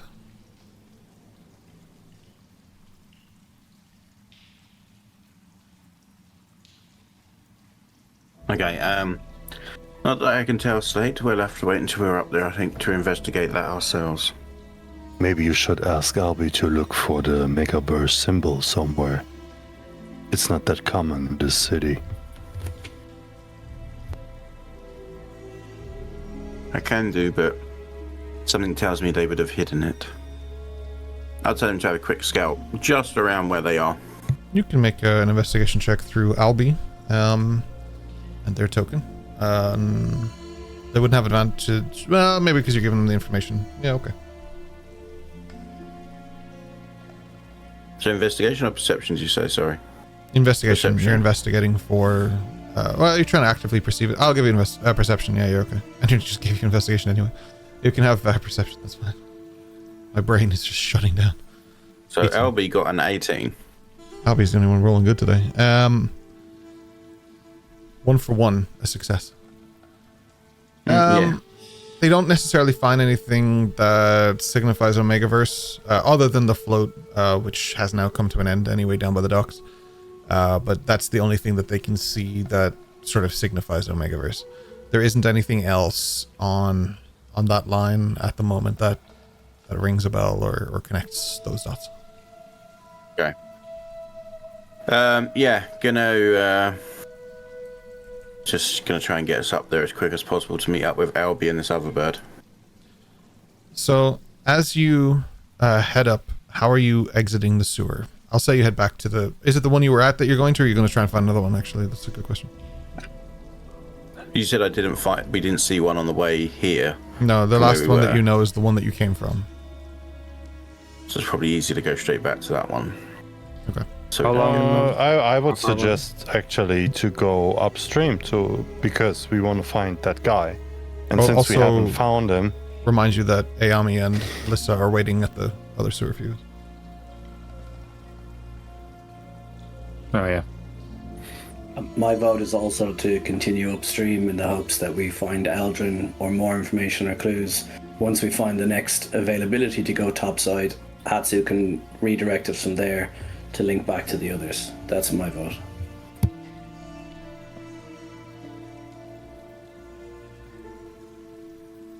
So, all for upstream? Yes. Okay, let's go. Should Lissa and Ayami can find us anywhere in the city anyway. They were I can never sit down seen before again. him. Perfect, yeah. Okay, you continue upstream. It's a good 5 minutes go by before you reach the next exit point for the sewers. Along the way, there doesn't seem to be anything else of massive note. I know this is annoying, Dash. I'm sorry. And I hold onto his shoulders. It's quite alright. Dash throws you Needs into the must. puddle, into the river, the flowing sewage, whatever. I do not. No, I think you do. No. What's this voice telling me to throw Slate into the sewers? I'm not just a DM, I'm the devil on all of your shoulders. God, must be that sacrifice to the unnamed one. It's affecting me. Yeah. Which one? The one you did or the one they did? I think that he's confused about the No spoilers. His internal compass. True south. Yeah, so how are you getting out of here? Is my question. Quickly. Yeah, you reach the ladder, but how are you removing the sewer grate and what's happening? Purposefully avoiding rolls. No. I'm doubling down on rolls today. Climb the ladder and push the thing off. That's it. Okay. Who's going to try and do that? Fine, I'll do it. I would love a strength check from you, please. So it would be completely athletics, please. In the reverse order of before, I'd hand my crowbar up and, we're trying to jimmy it from the underside, but, Hey, have you experienced with this sort of thing? I do have experience with this. You have advantage and a d4 if he finishes the sentence. I know a little something about this. Put the crowbar in just like this. There you go. I mean, you just did it like 10 minutes ago or something. Well, it was like an hour ago, but yeah. That is a 15 on athletics. As you pull down on this, it is barely lifting the sewer grate. You require more strength, so. I can hold it. Someone else push. Climb around me. Well, Slate, I guess you're the one that's right below me. Hatsu Hold on. Hatsu kind of goes into between. How can I say? I imagine it's like a little bit of a ladder, and then there's a pipe. So he presses his back against one side, but the feet's around Dash, left and right. Crotch against his forehead. Perfect. You're And pushing he up. kind of. Ross and Joey, Pulls it yeah. up. Ross and Joey, yes. Yes, that was exciting. Yes. Yeah, so I'll give you advantage on this because Dash is helping you. The DC is higher than 15. At the very least, you know this. What do you want me to roll? It's the same thing as athletics because it's pure strength based. There's no way to use dex for this. It has to be strength.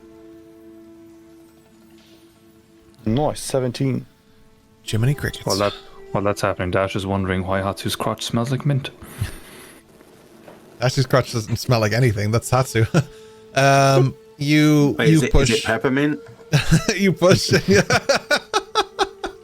You push, and it just opens just enough for a small figure possibly to get through. Do we know any small figures? If I change I to know a little something about that.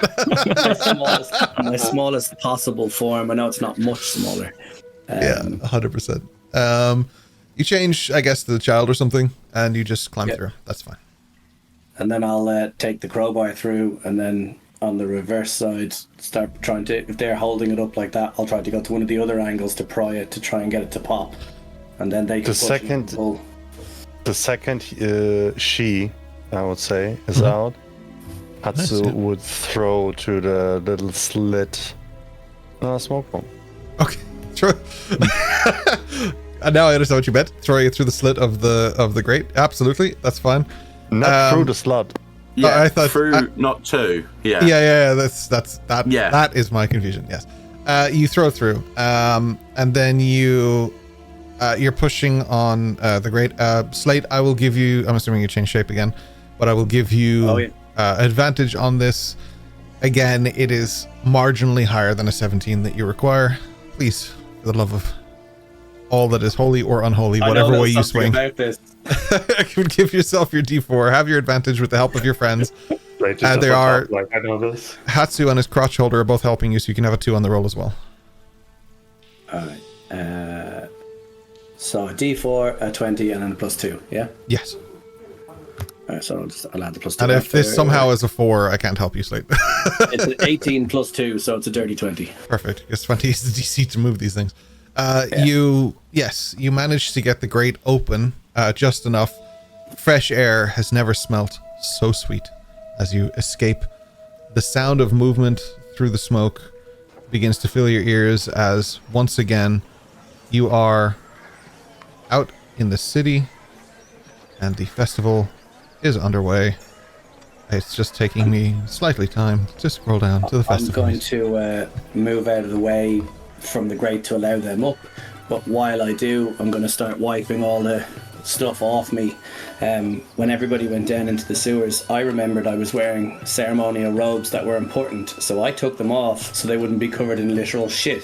Yeah. So now I'm taking them back out of my backpack and I'm cleaning myself off to try and put them back on. Okay. But I'm making an effort to clean myself first, because that's why I took off as soon as I got into the sewers. Well, Satsu comes out with already the cleansing stone doing its work.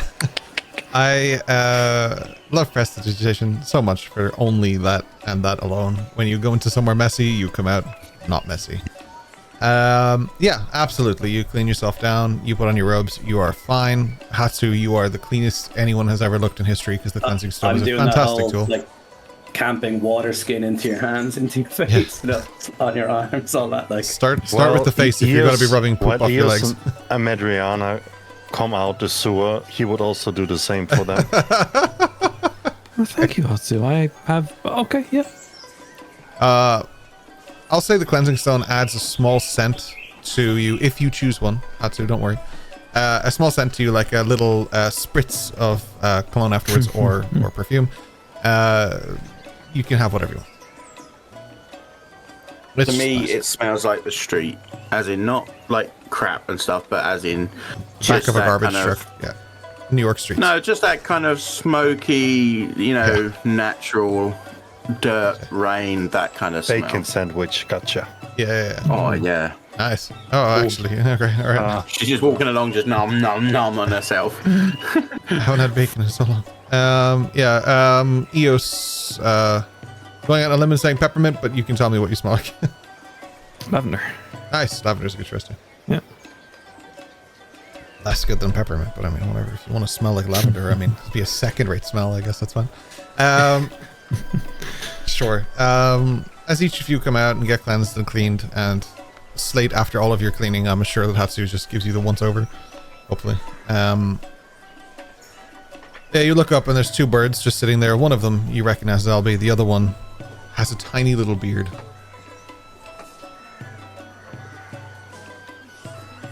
So, where is he? The bird looks around for a moment and then it flips, and as it flips it just takes the shape of Remington and lands perfectly on the ground. Yes, that's what I was going to ask you. I had no luck tracking, tracing, anything. How was the sewers? Albie here is full of chatter. Shitty. Your journey. I'm sorry? It was shitty. Ah, yes. Quite. We did find Eldrin's clothes, Sensei, and his necklace, which is very important to him, I think. And basically everything. And we found the dead body sacrificially slaughtered to the unnamed one, I think. down there in a facility I've never seen before. The unnamed one. I aren't many worshippers of the unnamed one, I'm afraid. I say that, but this is the second dedication to him we found in a matter of months. And strangely enough, it's always near a Decker facility.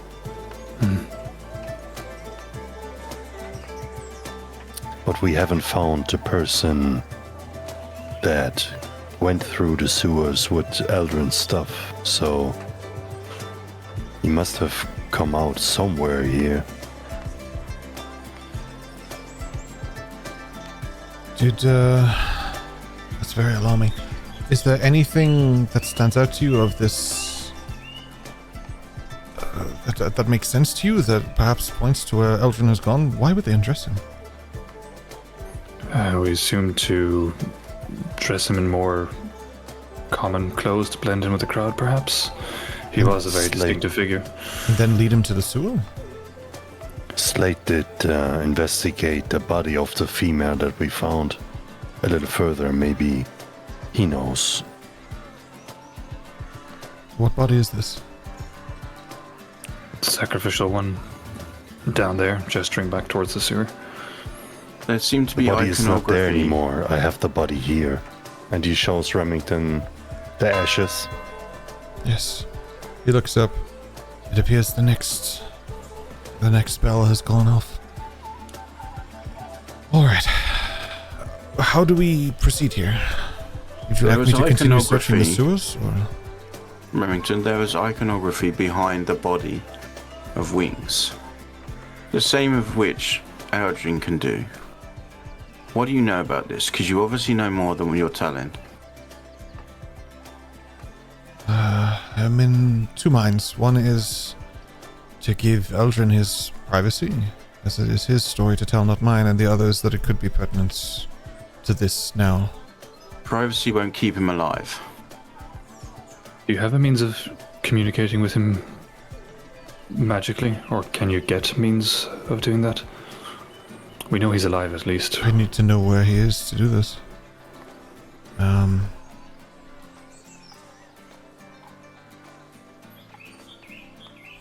Yes, okay. Eldrin is special. I will deal with this as much respect as I can, but he is... Some would believe he is of holy bloodline. He is a descendant of a god. A distant one. If anyone would know that and perhaps find value in that, I don't know. It's just legend, lore, it's not confirmed by anything. It's just believed that people with Eldrin's gifts come from the gods themselves. So if there is distant relatives to gods that are mixed with human, so they could also be ones that are related to the unnamed one. If you believe such stories, certainly. Personally, I don't... I mean, if Eldrin is one of these, then it's possible for all sides, I guess. It's possible.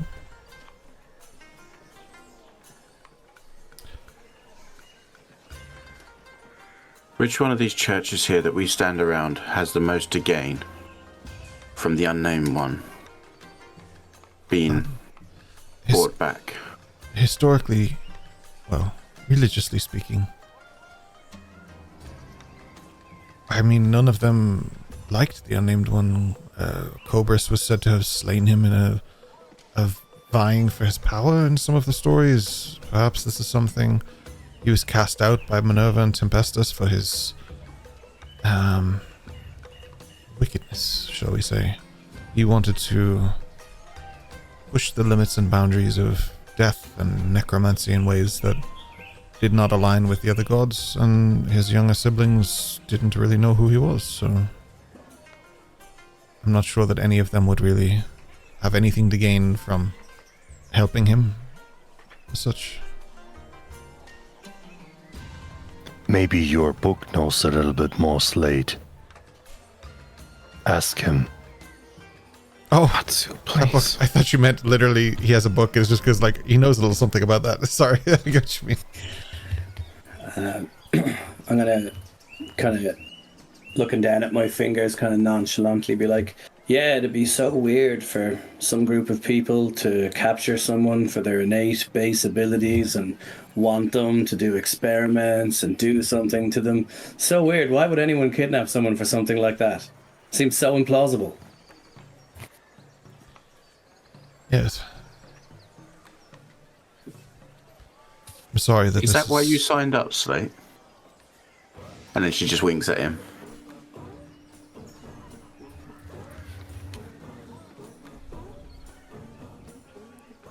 I don't really know what's going on, but I do know that this district is about to be crowded. This is where the Zenith bell has rung. We are going to have the Kensei Trials of Reflection here in moments. People will come pouring in here. Firstly, and he leans over and he puts his hand out, and he just pulls the thing fully closed again, the sewer grate. We close this. We don't need to raise any alarms. Well, we might have risen some alarms because Dash decided to kill a royal guard. 2 of them. But to be fair, the other was a Madriana. You killed a Madriana? You didn't kill a Madriana, Dash. A Madriana She's killed here. the other guard. Of course she did. I think she had no choice. This has been a very taxing day. Well, she had a choice. She could have left him for me. To understand, Well, you murdered a royal guard? Okay, Yes. Everyone shut up. No, wait. No, the royal guard. No. We need to No, deal it with can't. our missing friend. We have something in our wall that the king wants. And if we direct attention to it, it's getting worse. Was it self-defense, or...? No. No, just justice.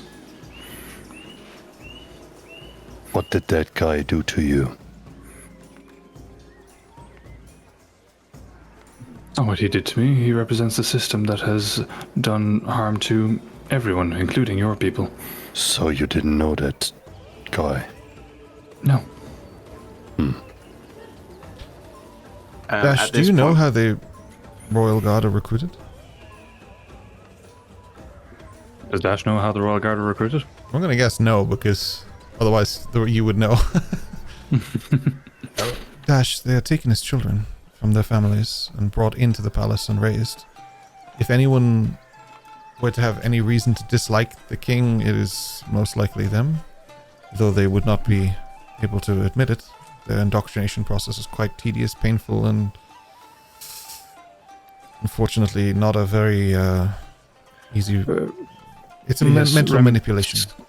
That makes a lot of sense. I am under no illusions that it is not a good thing that I've done, but it is a horrifyingly necessary path. If there's any modicum of evidence that you did this, Dash, the crown will come down on you. I can't protect you from that. I wouldn't expect you to. I think this really is a conversation we should have in a different location at a different time before Yes. we get surrounded. It's probably best for me to find my words. Anyway, this is quite a surprise. I would advise no more murder while you're here on a sacred day like this, in a sacred place like this, that is not your natural home and a place you don't understand the customs of. I have a feeling this will rain down a lot on Saigo no Toshi. They will take the blow for what has happened when those two people do not return.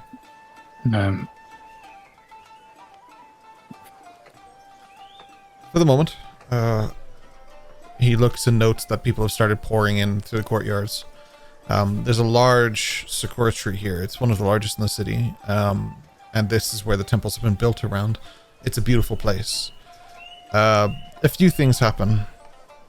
The Sakura Gakkai have started to wander in. These are the people that you saw in the place a few sessions ago. They are the council for Sakanatoshi.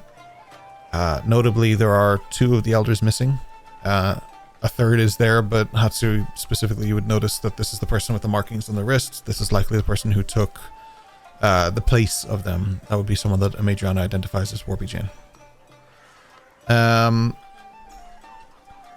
They gather around to make their annual speeches and stuff. They gather around on a platform that is built at the base of the tree. This tree is massive, like far beyond the reach of what a cherry blossom or a sakura tree would normally reach. It is just a spectacle in itself. And the petals rain down as the commencement begins, but it's just idle chatter. Right, what do we do now? I guess we listen to what they have to see, what they say about discipline, and reflect. And I'm quite curious what they are going to say. Just as a note, Yes. when Hatsu and Dash had started going on again about the guards and stuff, and Adriana had just like drifted out and gone because she thought it's a pointless argument to be having, especially right now. Which she didn't want any part of because it was stupid. So she's gone to using this distraction of everyone now gathering here. She's going to go and try looking around the churches to see if she can find Eldrin. Okay, if you're slipping out as stealthily, quietly as possibly. Yeah. I need a stealth check from you, and then we will have a investigation or perception, whatever you're trying to do. I've never seen you roll low on stealth. Holy shit. 8 for stealth. Not just 8, but that's in that one. Oh, painful. Painful. I'm refreshing Foundry. I don't care. I can't wait for this fucking reliable talent. Oh, man. This has got to come back to us in a good way, right? Maybe not for Dash, but the rest of us, hopefully. Yeah.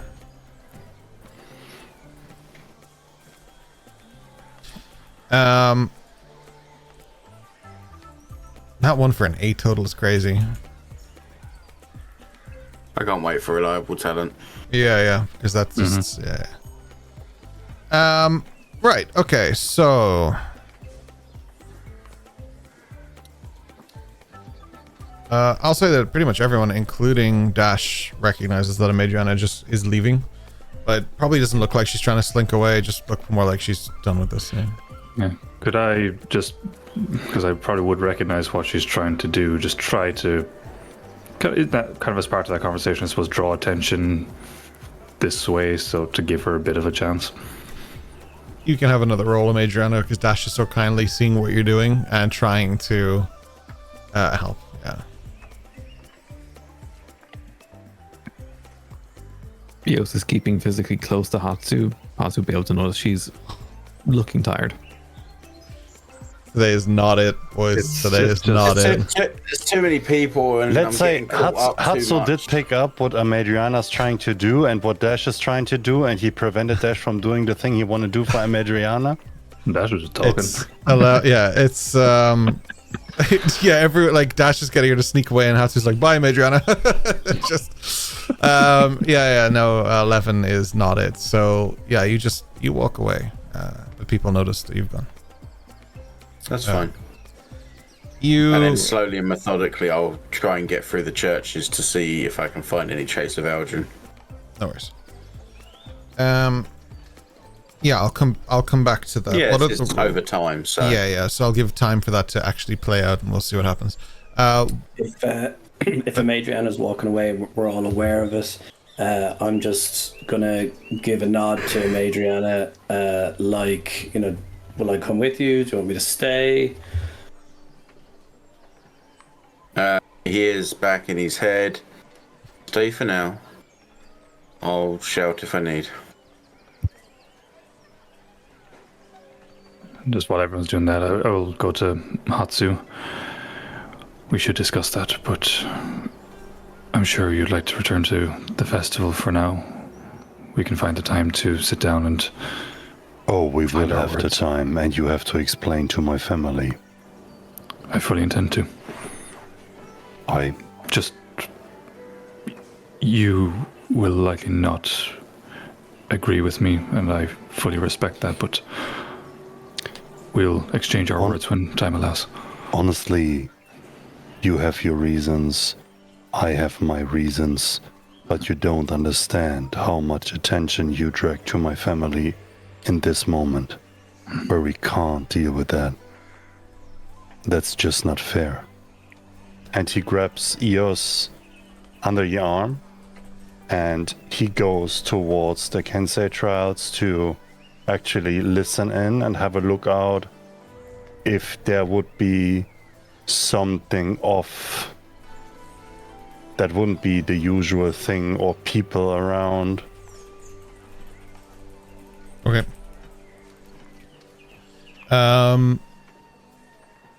Yeah. So yeah, you guys separate into different groups here. So Hatsu, Eos, you guys go and check on the Kensei, and see what's going on there. Dash and Slate, I think you were here with the speech from the Sakura Gakkai anyway. And Madriana, you're checking the temples. Which group will I jump to first? I'll let you guys decide. Yes, perfect. These trials, Hatsu. Can you tell me more? It's generally a reminder of the past and the things that we have been through. Some words of courage, some words of discipline, and the role the discipline plays in our society as a way to prevent the same things happening again. It's a collective reflection of who we are and who we want to become. I could have used that before we went for that matcha tea. It's all part of it. Every step is there to prepare yourself for the things to come.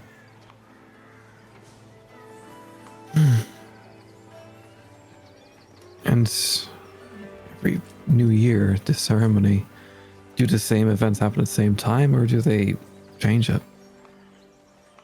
Always at the same time and the same place. Wow. It's incredible. Do you pray for the same thing each year or something different? We evolve from year to year. So I guess there's always something else to ask for or work on. I just can't get my mind around that Adrian was taken from us right in front of our eyes and keeps disappearing in ways that I've never actually seen myself. So strange. It's like he doesn't want to be found. I can understand seeking privacy, but letting someone know where you're in a far land. I think he didn't want to go. Yeah. His things got stripped away, Eos. Yeah. That's very true.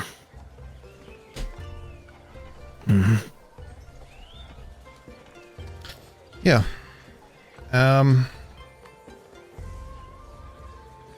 The beautiful thing about this celebration is that the leaves in this season tend to rain the most. It's something that was quite fortuitous for Saganotoshi because this is the moment of sort of transition for these trees. Typically the season of other trees fall through the categories of what we as people of this world would describe as like autumn and spring, and they would, they would blossom and they wouldn't or whatever. That's all part of it. But during this specific festival, this specific time, during the 14th month of the year, the 1 day month for the New Year cycle, it's just a beautiful thing to watch the leaves as they rain and trickle down. Usually the way they fall, it is something that would be described as an omen of things to come.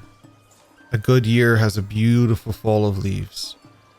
A bad year to come, or a difficult year, something that would be a warning of things to come, a trial of some sort might be coming, especially for the city, but those who are in it right now, here, witnessing it, there may be a lesser fall or something strange like that. But at the moment, the fall of leaves is heavy. So the general concept is that it would be a blessed year, something beautiful. You look up and the sun is just perfectly aligned in the sky. It's a beautiful day. Absolutely stunning day for this. It's a little colder than it should be. Your late year, you're in that kind of winter cycle, but it's the end of the winter cycle. But it's just a really nice day to be here. You listen as the Sakura Gaga begin talking, and it's mostly bland things, but there's a few key sentences that might resonate with you. Things like that they hope that the following year prospers, especially through new negotiations, new alliances, new connections to other cities. They hope to branch and grow further through both the alignments of success, but also through a variety of alliances and a variety of partnerships. And so they're hoping that new things come to give Saigo no Toshi a great push this year. And for some reason, call it a hunch, I'm assuming that means a lot to you guys based on what you've heard over the last few days.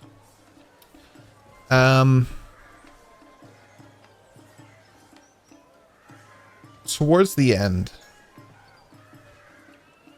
you notice something. I'll say Hatsu because this is your home, your space. Your perception is magnificent as well. So, the leaves rain down. And as they do their normal dance in the wind, and it's a beautiful thing. And you follow them with your eyes. Like you're still listening, but you're almost in a sense of meditation. You're at peace. You're just listening to what they're saying. Like, this may be a corrupt version of your council in some way based on the last few days, but there is still your council. There is still respect. And as your eyes follow the petals that are dancing, you notice several that dance down low and then begin to rise again and fly off into the distance as I smash my desk apart. They don't normally do this. So there's something strange about that and a little unsettling for you, though you can't quite place it. Whether it's good or bad is anyone's guess, but they just begin to rise like there's just something there guiding them.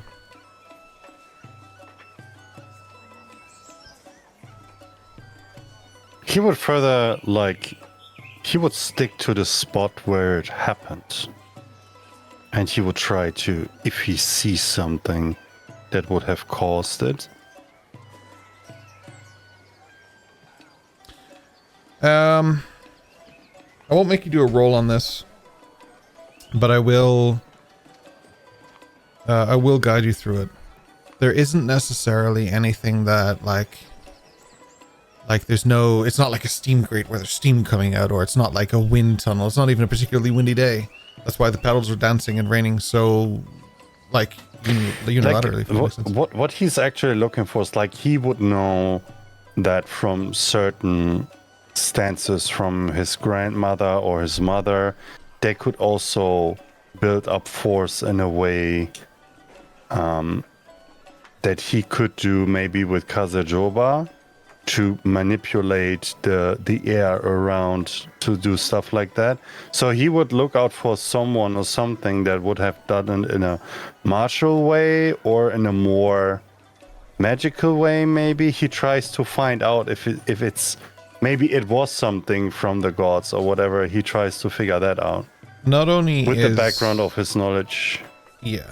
Not only is nobody visibly controlling this, nobody seems to really be noticing except for you at the moment. You look around to see anyone else's reaction, like, are you seeing this? Everyone else is pretty focused on what's going on. You're the only one who's catching that this is happening. You look around to see if anyone else could possibly be looking at this to indicate they might be doing this even. No, just you.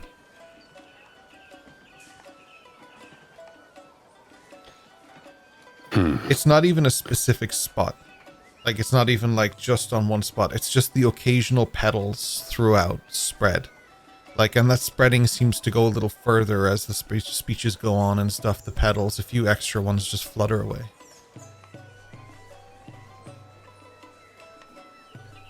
Maybe sometimes it's not only the bee that's watching. Huh?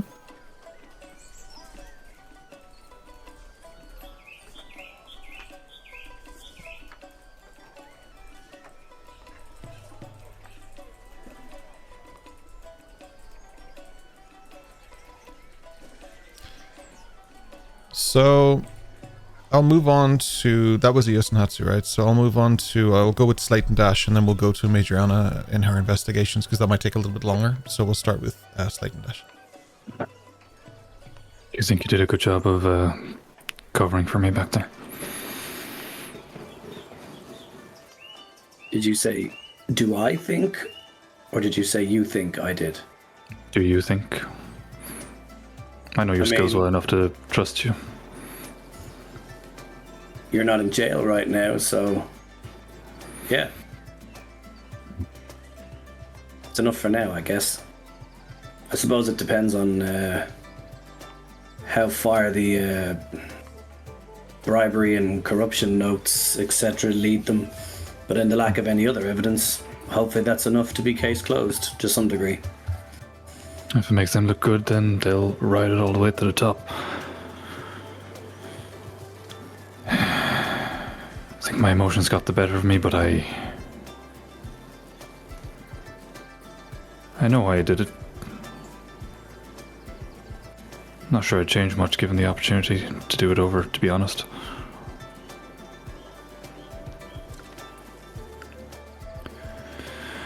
I mean, the red mist, I guess.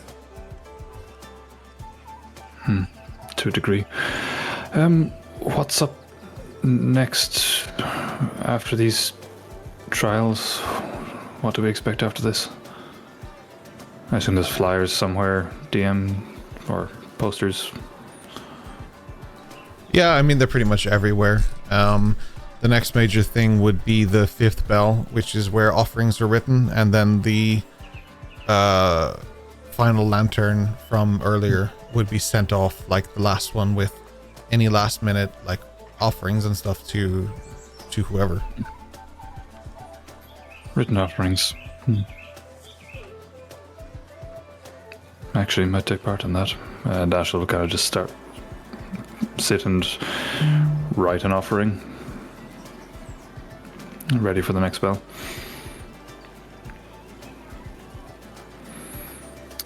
Slate's just letting Dash, externally process, speaking about what happened, going through this, and then, seeing that he's taken a minute to write something. Just one of those where, they're doing something, so you pretend you're not watching, so you're like staring into the distance, like into the crowd or whatever, just giving you your space without drawing attention to the fact that I'm giving you space. You might notice, like, Slate was there last in the dorm when Dash puked and got drunk after the beheading that time in the dorm, so it's probably noticeable that he's strangely calm this time around.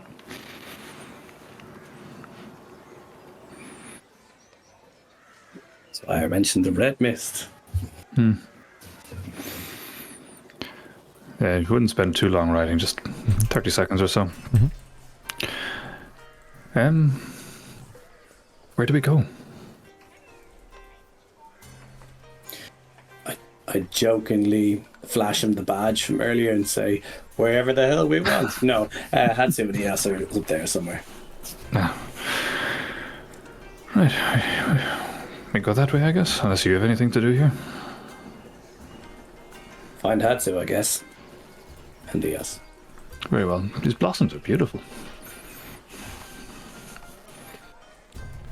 Madriana, you move between the various temples, shrines, and buildings of worship, places of worship, like items of worship, things that are of significant note. You go in and out of these buildings looking for anything that might connect to what you've seen.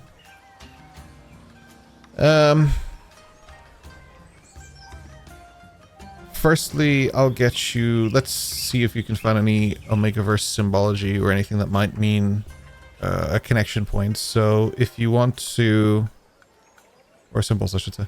If you want to... Go ahead.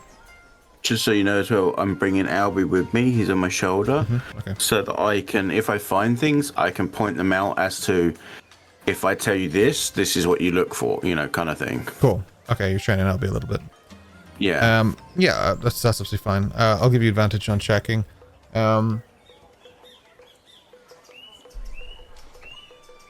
Okay, we'll do...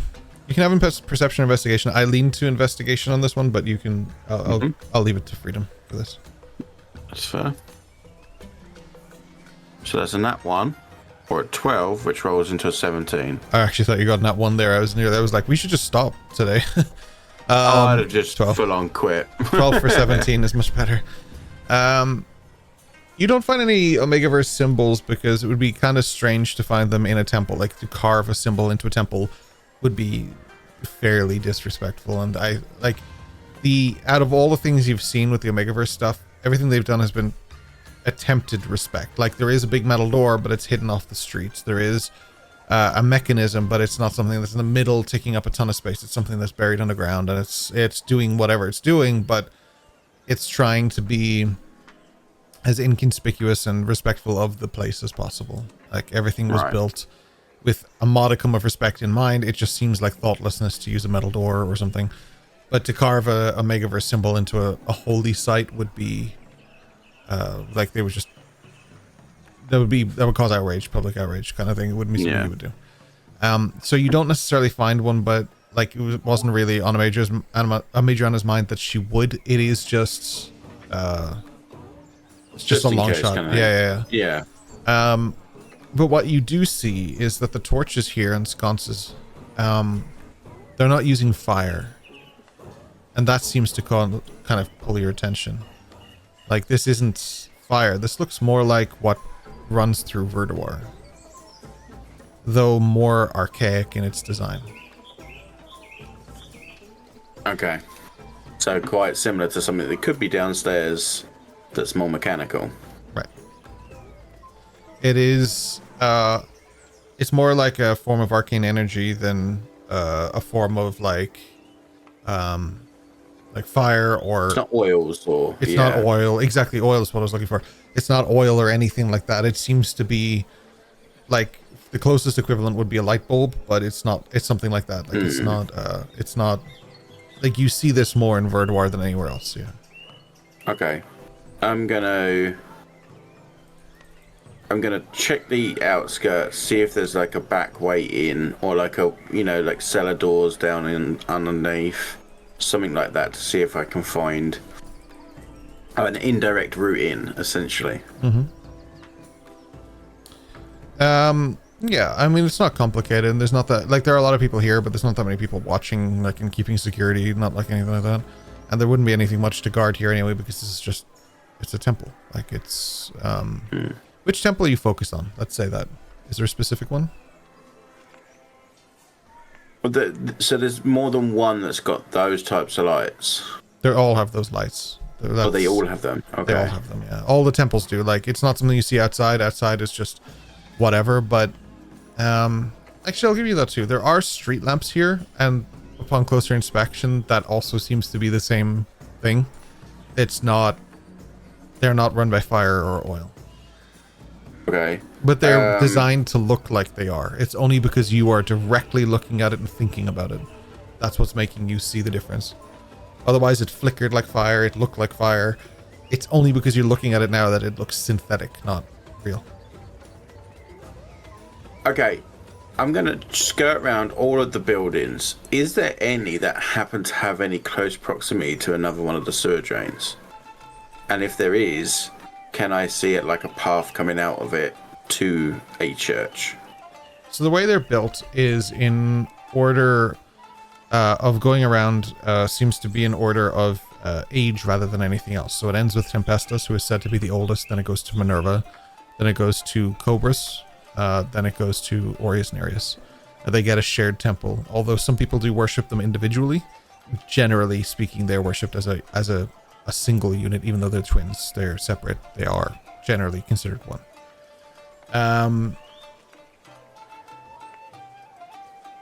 The sewer is kind of central between what would be Cobras and Minerva, like between like the leftmost and rightmost at the back, if that makes sense, because it goes in an arch almost. It's sort of between those, and that's the one you guys came out in anyway. That would be that sewer. Yeah. Oh, that's the one we came out from? Yeah. Or we went into as well? Yeah. The one you went into is way further down. You guys didn't come out the same one. You went to a different one, so... Okay, so that one that we came out of then, I want to... and I'm scouting, like, the ground properly.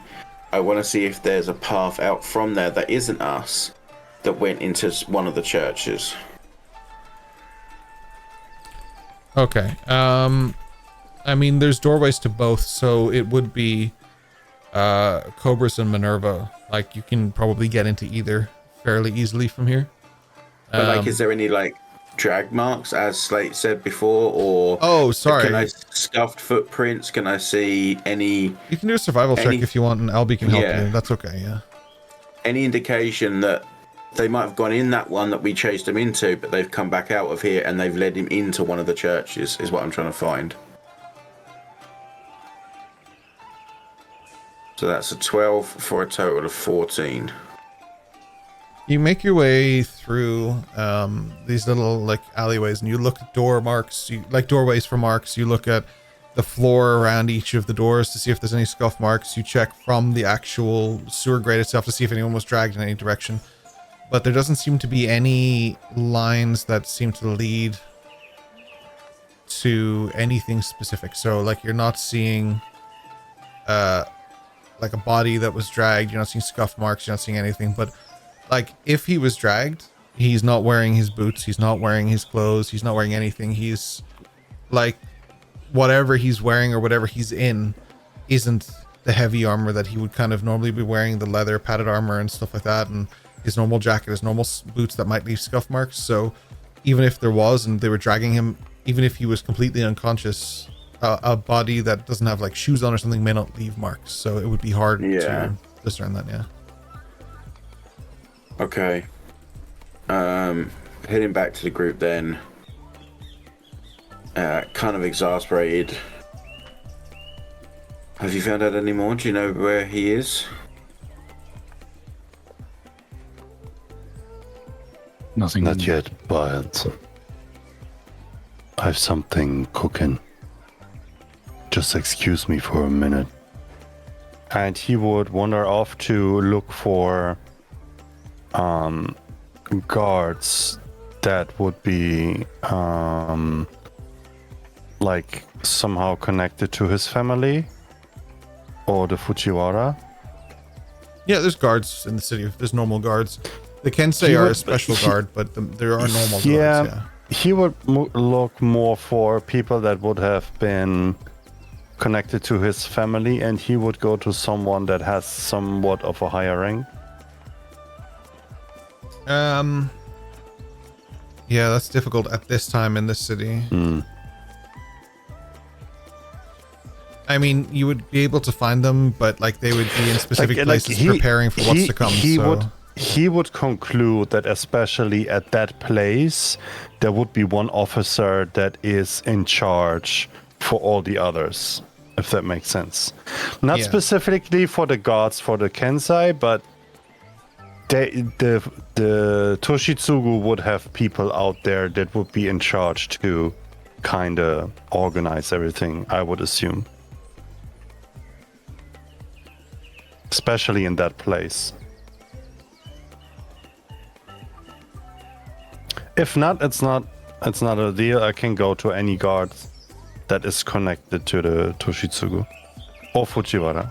Yeah, I would say, because it's more of a combination of the two, I'd say you can find normal guard. You could probably find Kensei here, but that would be as far as it would go. You wouldn't find, you wouldn't even find really representatives of either here, because they typically would be here, but those who would be here are probably more concerned about, like, your father, for example, who is supposed to be here and isn't. And notably missing is Ayami's mother as well. So it's difficult to find anyone of kind of relevance in that sense.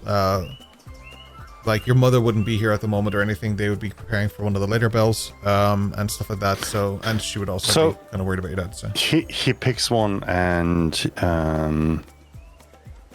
he would bow down a little bit. Yeah. I would say, I unfortunately have to ask you for a favor. Susan. And they both bow. I need one of you to do one thing and one another. And it has to be quick. They look at each other and look back at you concerned. Yeah. He goes to the first one and he goes a little further down south. There is an opening to the sewers. Ayame will be there. Just send her back to here. And to the other one he says... He immediately goes. He doesn't wait. He just goes. That very sewer, when he comes back, a guest of my family has been kidnapped through the sewers. We found his belongings, and we did find a dead body in a facility that is a little bit more hidden away. We need a unit that investigates the sewers for someone that potentially kidnaps people around here and slaughters them for sacrifices. But it has to be kept in our family lines, if you understand. Right. He looks concerned and he walks towards the sewer and he hesitates for a moment, and then he walks like he has questions, but then he just shakes it off and he heads off and heads down towards the just doors. Don't go alone. He stops, but he doesn't turn around. He just, hi, and then just keeps walking, heading down. Yeah. And then he would go back to the group. Cool. I did send people to further investigate, but at that point, Adriana, I think it's like searching for a needle in a hay pile. I got people sent out to further investigate the sewers, and I got one that picked up Ayame and Lisa. But I think there's not much more we can do right now. I think Remington is doing his best as well.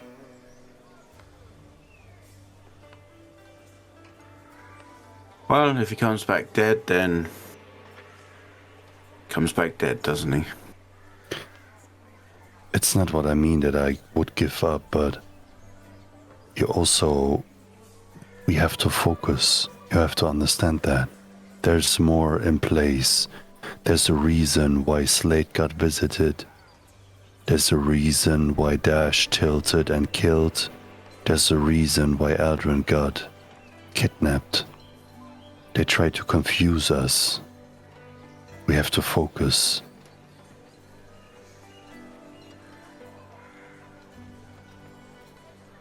Sometimes you have to let the play develop and plan accordingly.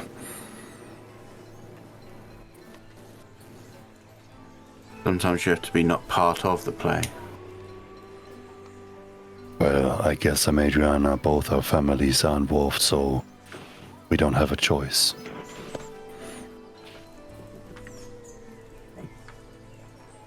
I do. So what are we doing now?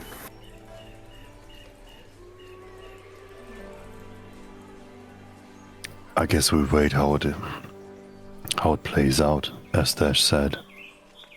I don't know where my father is, or my mother, or my sister, or my blade. Do they have places they need to be? They should have been here by the looks of it.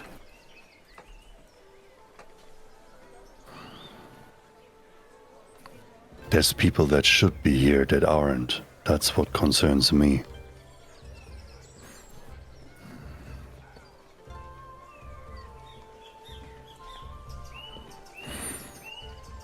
Do you think your father is still being held?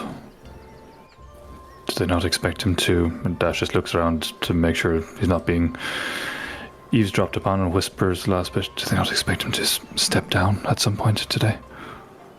Not here.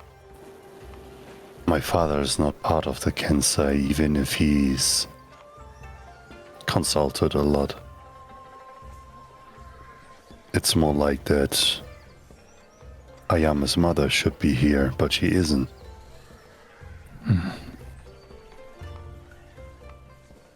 Should we check their home, perhaps?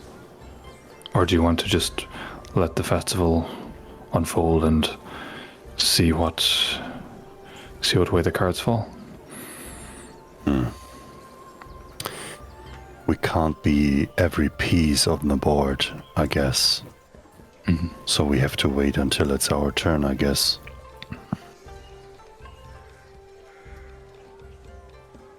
I guess everything will unfold on the 12th bell.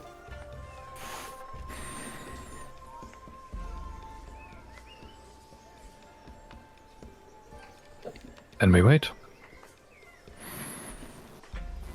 You listen to the speech, which goes on until about 1:30, and people start to clear out and prepare for the next bell.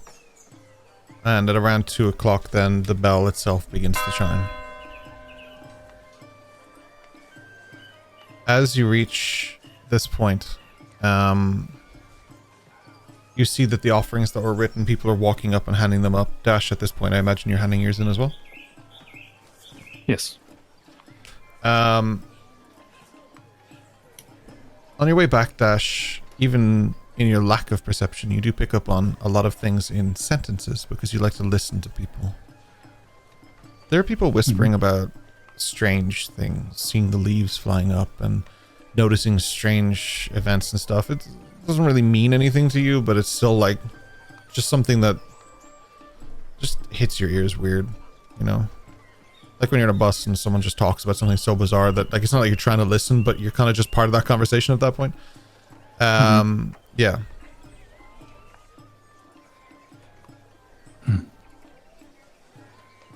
I'd listen for a moment. I don't think that Dash would make it, he just put his note on. That's a weird combination of words to put together like that. Yeah. Keep it to the back of his mind, but I suppose knowing it's a kind of a ceremonial time, there'd be a part of him that's like, okay, keep an eye out for things, but otherwise you just carry on. As the offerings are all placed into like this basket, they're all pressed down very gently, like very respectfully. Which is kind of funny because in Palperoth, if they were doing this, they would have just smashed them into like a bowl or whatever. But like here, this is very. They're just balled up in Kobe. Yeah. Kobe just straight in, 60 feet away. This is Kobe. But the basket itself is flattened down and stuff like that, and then it's sealed on top with this kind of. It's like a paper, but it looks like a paper that's designed to burn.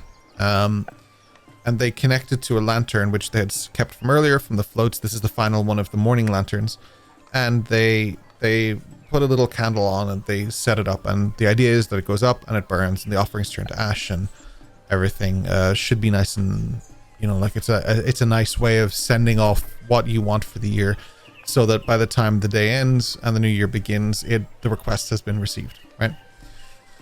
So they light the final lantern, and it begins to rise slowly, and then suddenly just goes straight up into the sky, and with that it goes into a blaze. People start cheering and clapping like, wow, that was amazing, but Hatsu has never done that before. This is usually something that takes like 20-30 minutes. It goes up and then it will catch fire, but usually the little bits of paper will burn and fly out and stuff, and it'll rain down a little bit of ash, but it's a beautiful sight. But none of that happens. This is just immediate and a sudden blaze. He would look up in curiosity, and he kind of guesses that it's the same source that also made the leaves fly back up occasionally. And he turns around to Slate. Chicken. I check my hood to see if he's there and start looking around for him. Chicken's not there. But I think Slate would recall that Chicken would have probably stayed with Ayami and Lissa back at the other place. It would have just been a thing of probable safety, and I just didn't send any NPCs in with you, so I just didn't think about it. So that's interesting. I thought Chicken would be the only one that he looks up. And he looks around because he thinks that people that are from that place should have noticed that this is very odd that it happened like that. There are a few faces of people at this point who are like they look a little bit like confused, and they are like, there is mumbles and stuff, but you would pick up on this at this point, probably Dash as well, actually, for the same reason as I said before, that there are a few mumbles of that being strange. But most people are pretty amazed and looking up, because a lot of this is tourists. It's not primarily Saganatoshi citizens. It's actually mostly tourists that are here. This is something that's for people who've come to the city, but there are people here who look a bit perplexed as well. If I've seen this now and heard people talking about it, can I go over to where this thing is happening? Now, I'd like to think that because of obviously flying around and hitting pockets of air and learning about air densities and how to push through air and get the best out of glides and all that kind of stuff, can I tell whether this is being pushed up or whether it's being sucked up? Like, can I work out why this air's acting strangely, essentially? There is nothing here that, even if you rolled a nat 20, there's nothing here that would indicate, signify, or otherwise alert you to the fact that there's anything different going on. There's nothing that feels like a pull, neither gravitationally, like wind-based, like there's nothing, there's not even a breeze. It's a very quiet, calm day. But just for whatever reason, these leaves are getting sucked up into the air. Strange anomalies keep happening, but it doesn't make sense. Okay, I'm gonna get there down are whispers, floor. I'd say, of it being an omen and stuff, but I don't know how much of Adriana would lean into that kind of thing. Okay. I'm gonna get down onto the floor. I'm gonna place my hand on the floor. I'm also gonna shout to Slate and get him to come over and kind of do the same thing, knowing that Slate has some extra skills. Yeah. This anomaly, I'm not sure whether it's a natural thing or unnatural, but I know that sometimes back home, when a large amount of power is created, it can cause a charge that will make the air around it change. Is there can you feel something under the ground? Can you tell if there's something being messed around with below us? So I obviously follow suit, go down, listen, touch the ground. I'll assist Adriana and obviously let her know that I know a little something about this. Yeah, you do. I'd be surprised if you did, but I'll allow it. Adriana, you can make an investigation check on this. This is a very strange circumstance. Like I know this might be like completely out of the realms of possibility, but it's just something I'm thinking. So D4 with the blessing, right? Mm-hmm.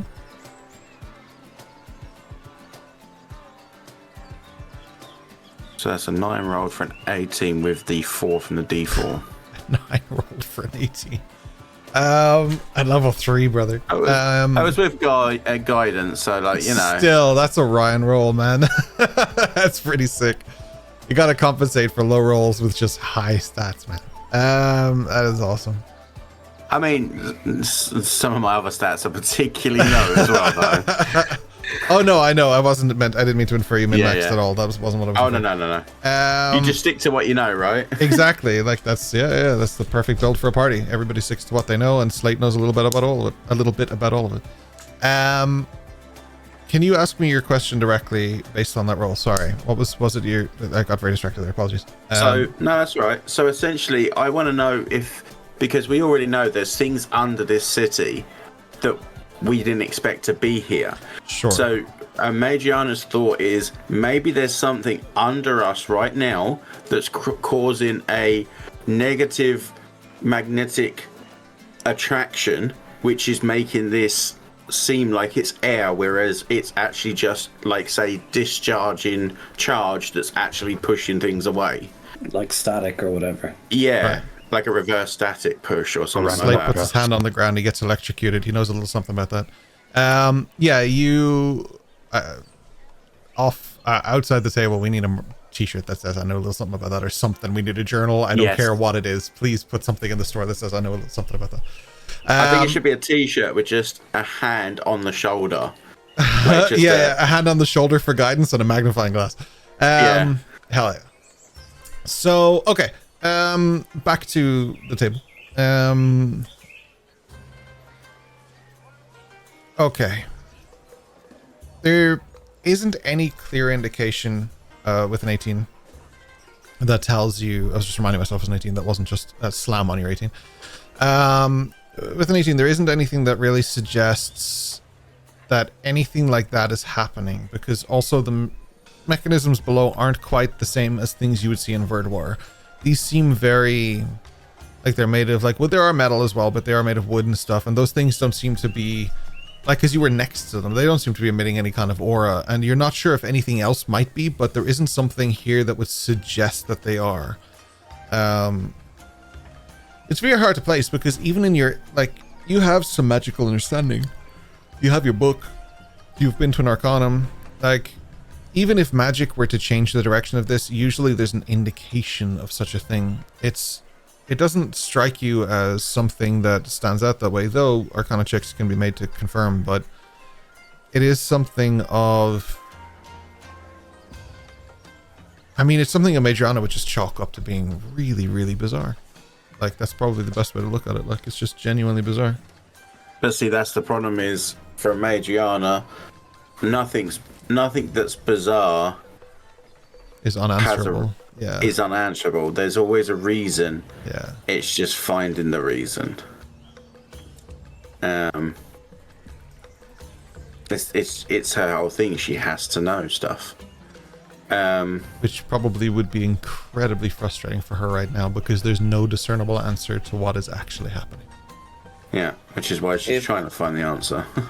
If Slate was to focus on, rather than the surrounding area, the ground, the leaves themselves, to see have they changed. So, for example, are they more or less rigid than they normally are? For example, are they starting to decompose, which is making them spin or flutter a different way that the others aren't because they're healthy? Do you know that type of way? Yeah. Is there something different about these particular leaves that are doing that? So instead of it being the area, it's the tree or the roots of the tree or the leaves. Something is different. So I'm comparing the leaves themselves and looking for a discrepancy, an oddity. I like that some very subtly strange things happened, and Slate and Madriana are like, fucking why? I love this. Yeah, you can make an investigation if you want as well, and see what's going on. Tell tell yourself what you know a little something about, and get in it. I'd be helping if I could. Because like we're helping each other, so I feel like a Mage Runner would be helping in what he's trying to decipher as well. I'd articulate what I'm trying to do because you told me what you were doing, and we started with the ground. So then I'm extrapolating that and coming the other way. Yeah. Okay. Yeah. Reverse engineering her investigation. Yeah. Just while they're doing that as well, last week we said that on each bell, myself and Madriana would be keeping an eye out for the Archon's lackeys. Yeah, shit. We can do that too. We'll do that when we wrap up here. I'd say Madriana's a little busy at the moment anyway, so but when we wrap up here prior to Dash might still be keeping an eye out. So it didn't happen on the last bell, but again, I would say you guys were very busy. But for this current bell for sure, because it's going to be a minute before. I think that was 2 p.m. I think the next one's in an hour, and then there's a 3-hour gap between the next bells. So it's 14 with a +3 for 17 plus the guidance. Oh. So dirty 20.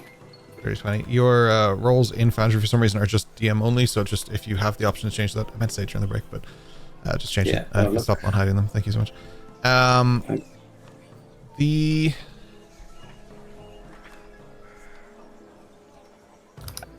I mean, you guys both got pretty good rolls in this. We both got like roughly 20 and shit with this kind of stuff. So I'll put it this way. Through every thought, possibility, investigation, possible discernible reason that this could be happening, you find something that just doesn't add up. There is just something that isn't processing correctly. Like, Dash, you heard what those people said, and like a bunch of people in the crowd said, and that doesn't sit well with you. Hatsu, sorry. You have seen so much that's going on here that's so bizarrely strange that you can't attribute to anything. You're looking for your symbology in it. So you're looking for chicken, you're looking for the golden bee, you're looking for anything that might just connect dots, but still it's just resting uneasily for you. This has never happened. You've been in this city your whole life, which is amount of years. Nobody knows how old you are, but you've been here a minute. You know what's going on, and this is not it. And Madriana, like, through all the rationale and investigation that you and Slate can come up with, it just doesn't make sense. There's nothing that makes sense for this. It might be minor occurrences, but there's just something bizarre in it. And like, what is all of this? Why is this all happening today? Like, it's effectively almost 3 p.m.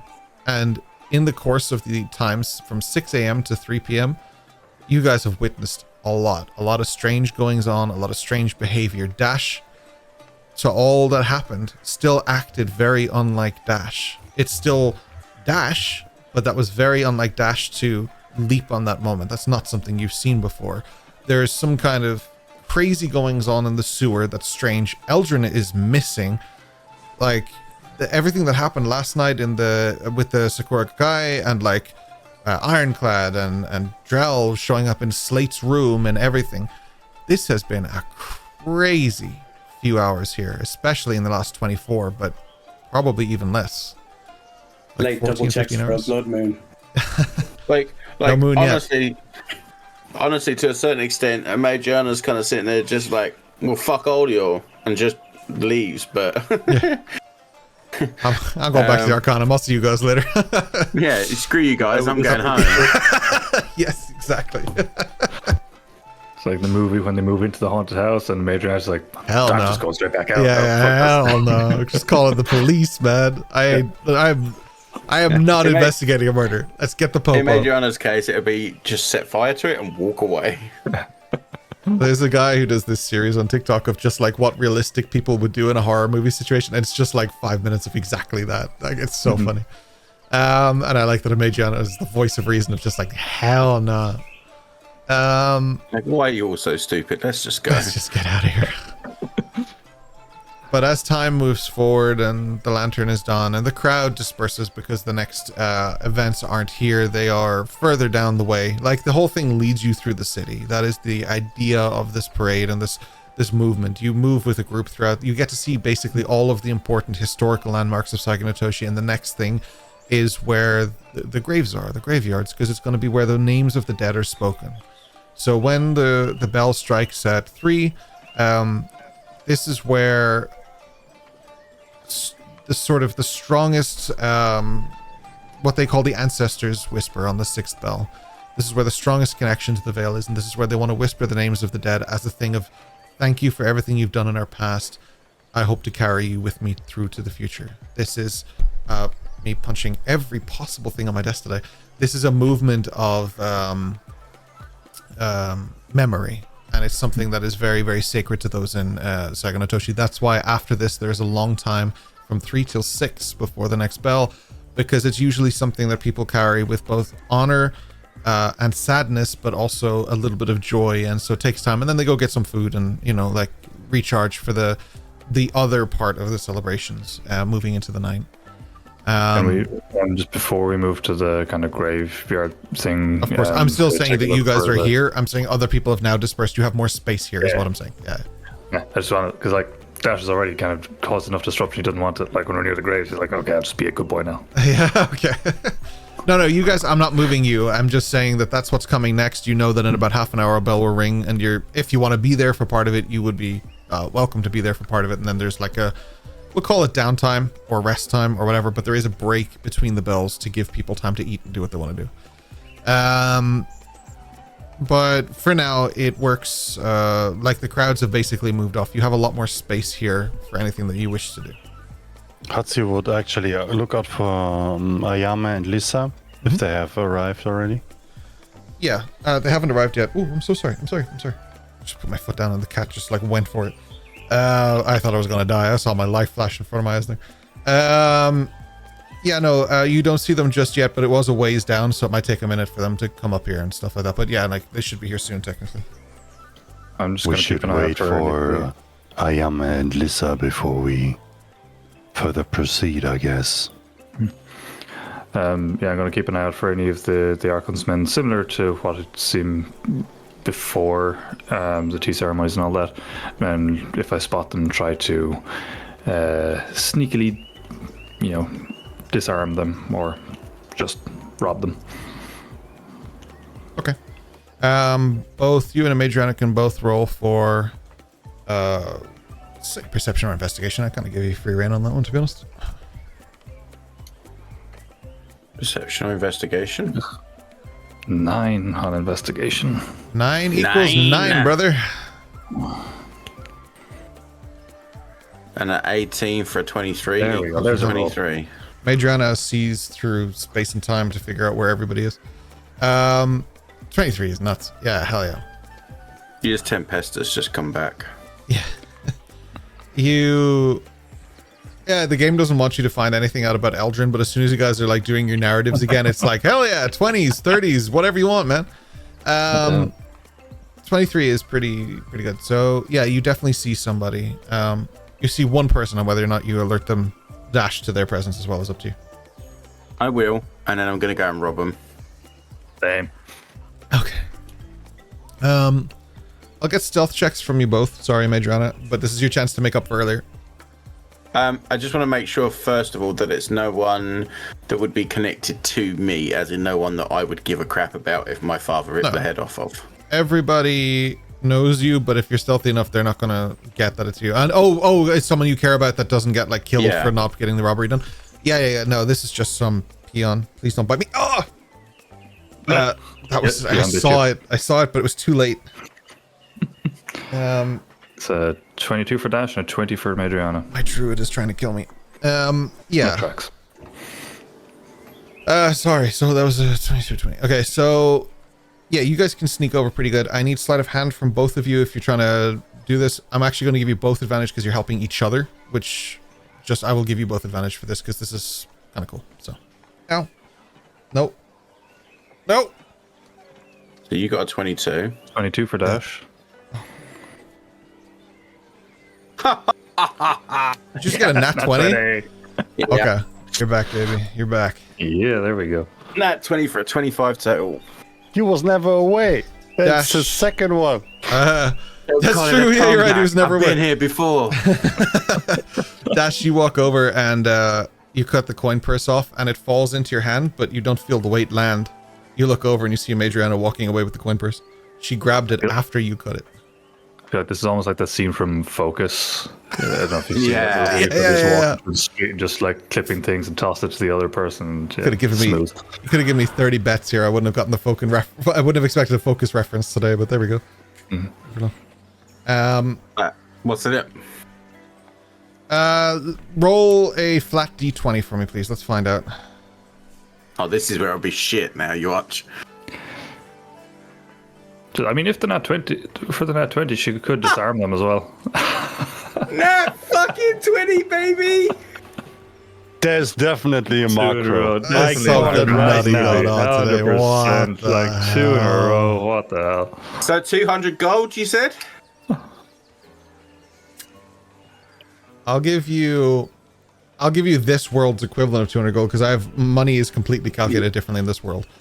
Okay. You get 2 orums, which is 2 gold pieces, but that is phenomenal amount of money. Like, I know some of you are sitting on stacks of cash that came through from the beginning of the game and different things, and you sold stuff, but like, to have 2 gold is a huge thing. So I'm going to give you that, but you can add it to yourself. I would say if you want to add 2 gold, you can, but if you want to add it in silver as 20 silver or 200 copper, do it whichever way you want to distribute it, but it is that way. It's gold. That's fine.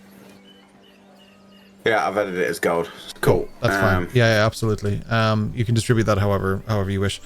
That I have to reward the nat 20. I was going to give you like silvers or bells or whatever, depending on how it all goes, but nat 20 is a nat 20. Got to give it to you. Yeah. And if you guys just want to sell all of Eldrin's stuff, I mean, you'll make a good bit of gold off that too. Do we know what we could use ourselves? No offense. I do actually. You do actually, for fuck's sake, you know the willow. Yeah.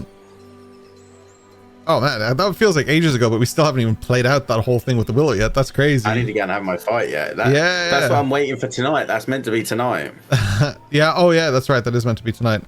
Probably won't be this session though, I'm afraid, because we are pushing time. See, 4 sessions. That's absolutely it. Right, yeah, you guys rob that.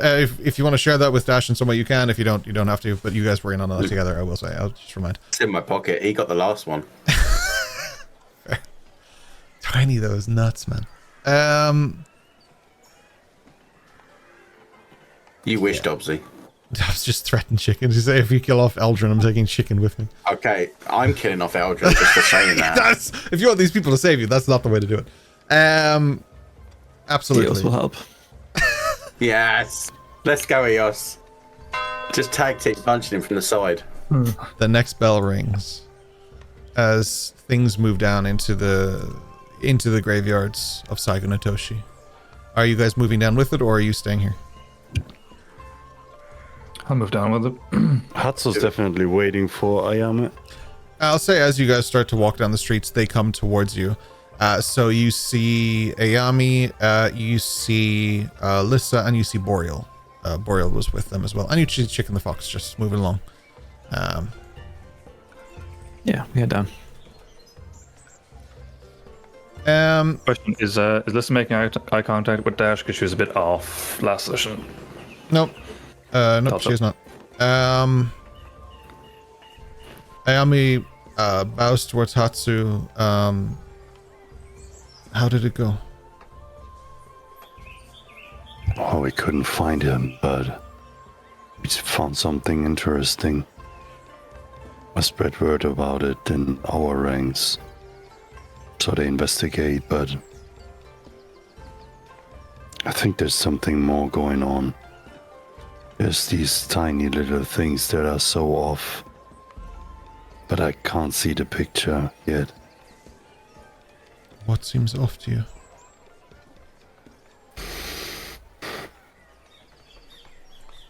There was a ritual sacrifice in the skewers. The fact that Adrian got kidnapped. The fact that that guy visited Slate. There's a lot of stuff that is off, and the lantern, it flew up like a rocket or something. I've never seen this before. There were sakura leaves falling down and then falling back up. It's weird. Is it an omen or? I'm not sure. I didn't saw the bee as usual. If it is an omen, it's not from her.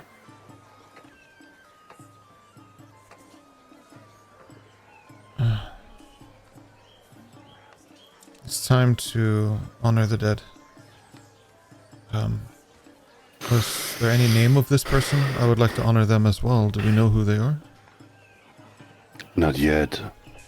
Fortunately, Eos burned her. I only have her ashes. I don't even know to which family she belongs. Naomi looks towards Eos. Thank you for respecting her body. I appreciate that you didn't drag her through the streets or bring disrespect to her name in her final moments. Eos bows as far as she can. Eos has a high amount of respect for Ayame. She bows back. Lissa sort of glances towards Dash and then just sort of moves over towards like Madriana and stuff and just prepares to walk down with all of you.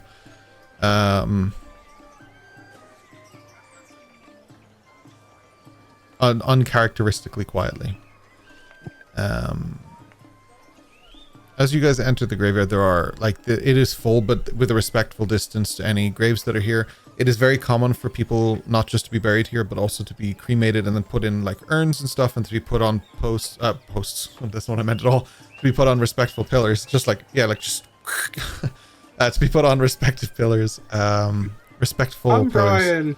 I am decaying today. Oh my gosh. Respectful Skeletor. pillars. Yes, Skeletor is here. And everything is kept quite like nicely and stuff, and it is a very beautiful ceremonial thing. Hatsu would like kinda blend in a little bit and then walk straight towards his family mausoleum. Yep, there is definitely one for the Toshitsugus. It's a nice one. And there's also one for the Fujiwaras, also a nice one. Although they are identifiably the biggest here, there are respectful places for the elders of this city. There are people who've contributed to this city in magnificent ways that wanted to be a part of this in death. And there are just like tons and tons of people who've passed away and all sorts of stuff. This is a very big cemetery. Probably one of the biggest any of you have ever seen. It just goes on and on. Do not sing the song. I must not sing the song. And it's a beautiful place to be, and the ceremony starts and you hear everybody. It's quite strange because all of like the talking and everything sort of stops. Even the music sort of dies down in the back. It is just silence as the wind blows, and you hear what sounds like thousands of people whispering all at once. Different names of loved ones, of people they cared about, of people who were important to them, who were important to the city, who were important to everything, to history. You know, you hear some people even name things like that was dramatically loud. Things like the emissaries of Paragon and things like that, and talking about famous people like that were monumental in the history. And those people are probably more like you, who have magical presence or who have special abilities or things that define them and make them different in various ways. And like, it's just something substantial and beautiful. And as you look over at the buildings that you walk past, you still see past the temples and everything, the top of the sakura tree still there, raining down. And as you look across the hillscape, you see down as far as the ocean, and it's just serene, beautiful, and incredibly quiet, with this very hard to describe sound of multiple people whispering different things at one word at a time. Are any of you whispering a name? And if so, I would like to know what you're whispering, but you don't have to reveal it if you'd like. Dash. All the king's gods. I'm just kind of listening and realizing what this is about. Dash would whisper the name Dash Heidman. Oh, shit. All right. That's ominous. I have no idea where that's going, but we'll come back to that. Anyone else? Just Dash. That was the sound. I tried to come up with the names, but somehow Trello kicked me out. So I'm trying to figure it out. Yeah. I'll vamp. Give me just a minute. And that's where we'll end our session. No, you're okay.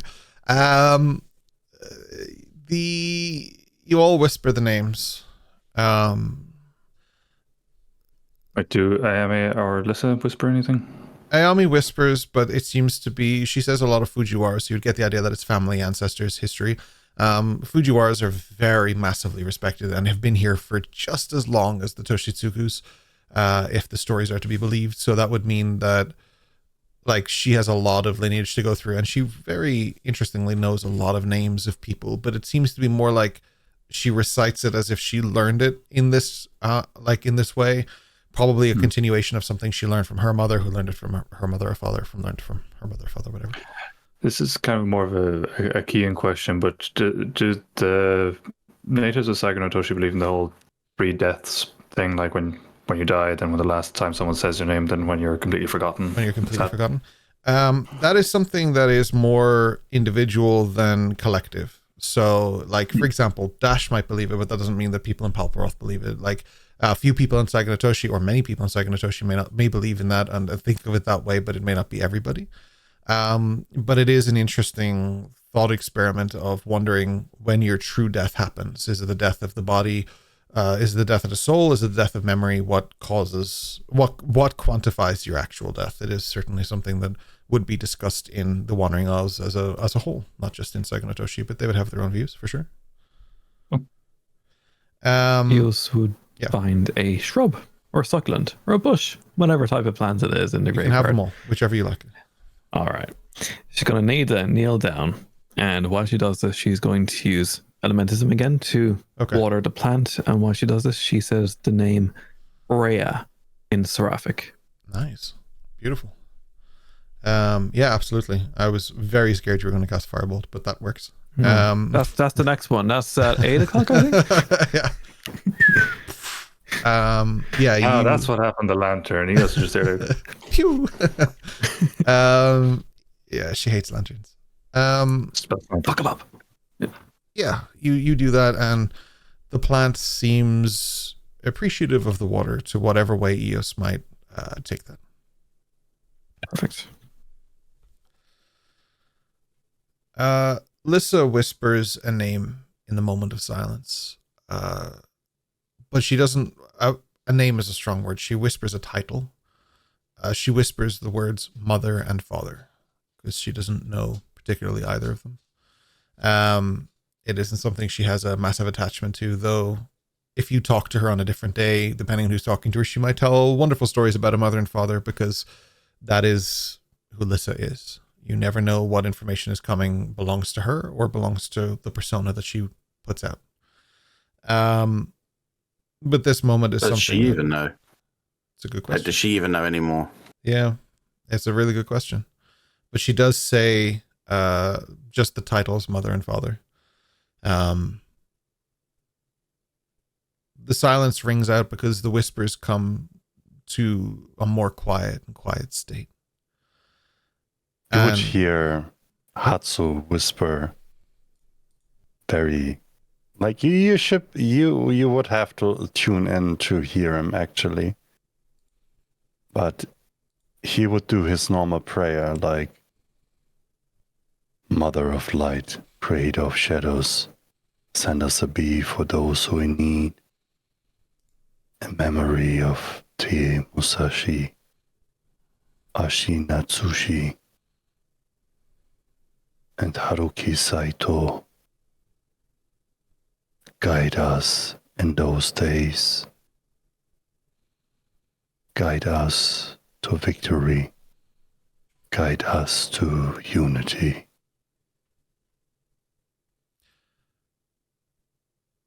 Are there any more things that are said in this moment as the silence begins to become deafening through the crowd? I'd just be Joe after saying it. That should just be kind of like self-conscious and check and hope that no one really heard him. Whether or not you see that on people's faces or not is probably unknown, but I'm sure if somebody heard it, it'll be brought up fairly promptly to you. Nah, probably not. It'll be fine. And Madriana, you simultaneously said, what were you about to do? Yeah. Because obviously they're Hatsu and Dash and that, they're kneeling and doing, saying what that is. So imagine I'd still be standing up with Hatsu and Eos and possibly Remington if he joined us anyway. He is there, and he's whispering the names of his ancestors too, starting from Stella onward. I was meant to say that earlier, sorry. Go ahead. Yeah. And she's not exactly speaking it. She's saying it quietly enough, but also not enough that she cares if anyone hears. And she just says, "No one will miss you when you're gone, Father."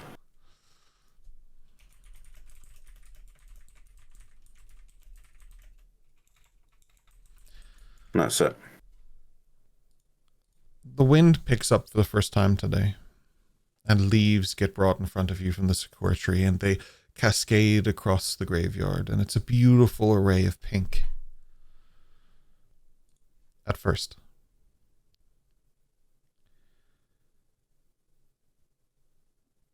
The sakura leaves themselves, as they rain down,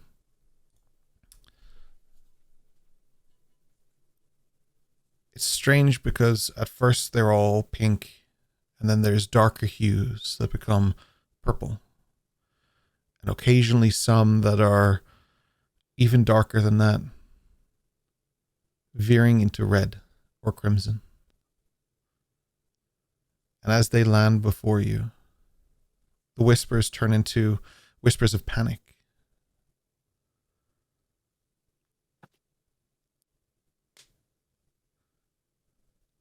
Another change, something else that signifies the unnatural in a place that believes in the natural. People who get touched by the crimson leaves shed them as quickly as they can. They brush them off as if it were a spider. They're worried what this omen means. Some of them rain onto a Madriana, and some of them onto Dash, especially his hands. Eos, many leaves come your way, and Hatsu, a few for you as well. But Slate, you would swear you were wearing an armor made of crimson leaves. And the more you brush off, the more they coat onto you. Lissa has a few. Ayami has a few, and Remington has none. But eyes... So it looks at Boreal. He has none. What? We stopped him before he could do it. But Slate, there are many eyes that fall on you. Because there's only a few people here that have as many as you do. And it stands out like a sore thumb. Because those people are Drell, Ironclad, Thrakgar, and Slate. But that's where we'll end the session tonight.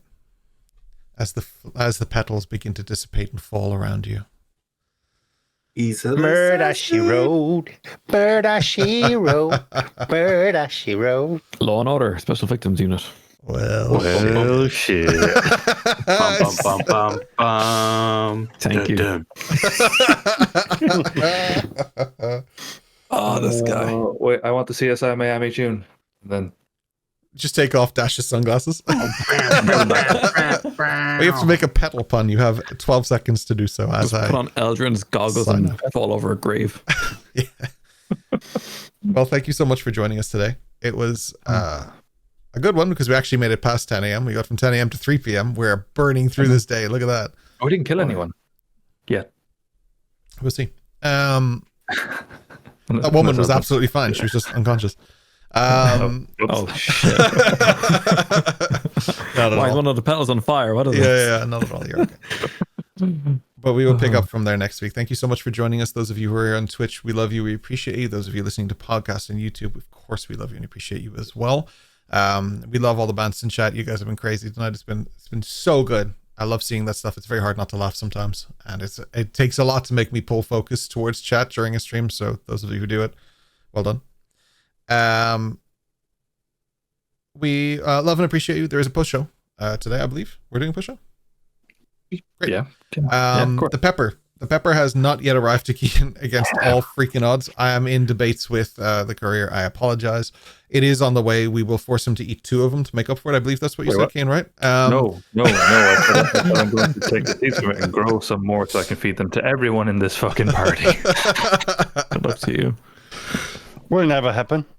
Congrats to the party on surviving yet another session. We appreciate it. We are fast approaching both session 50 and our 1-year affiliate anniversary. That is in just a couple of weeks. That's crazy. Oh yeah. Yeah, we had our birthday, we have session 50, and then we have our affiliate anniversary, and we are desperately trying to scramble to get things together for that. So we'll see what we can do. Session 50 level up is going to be amazing.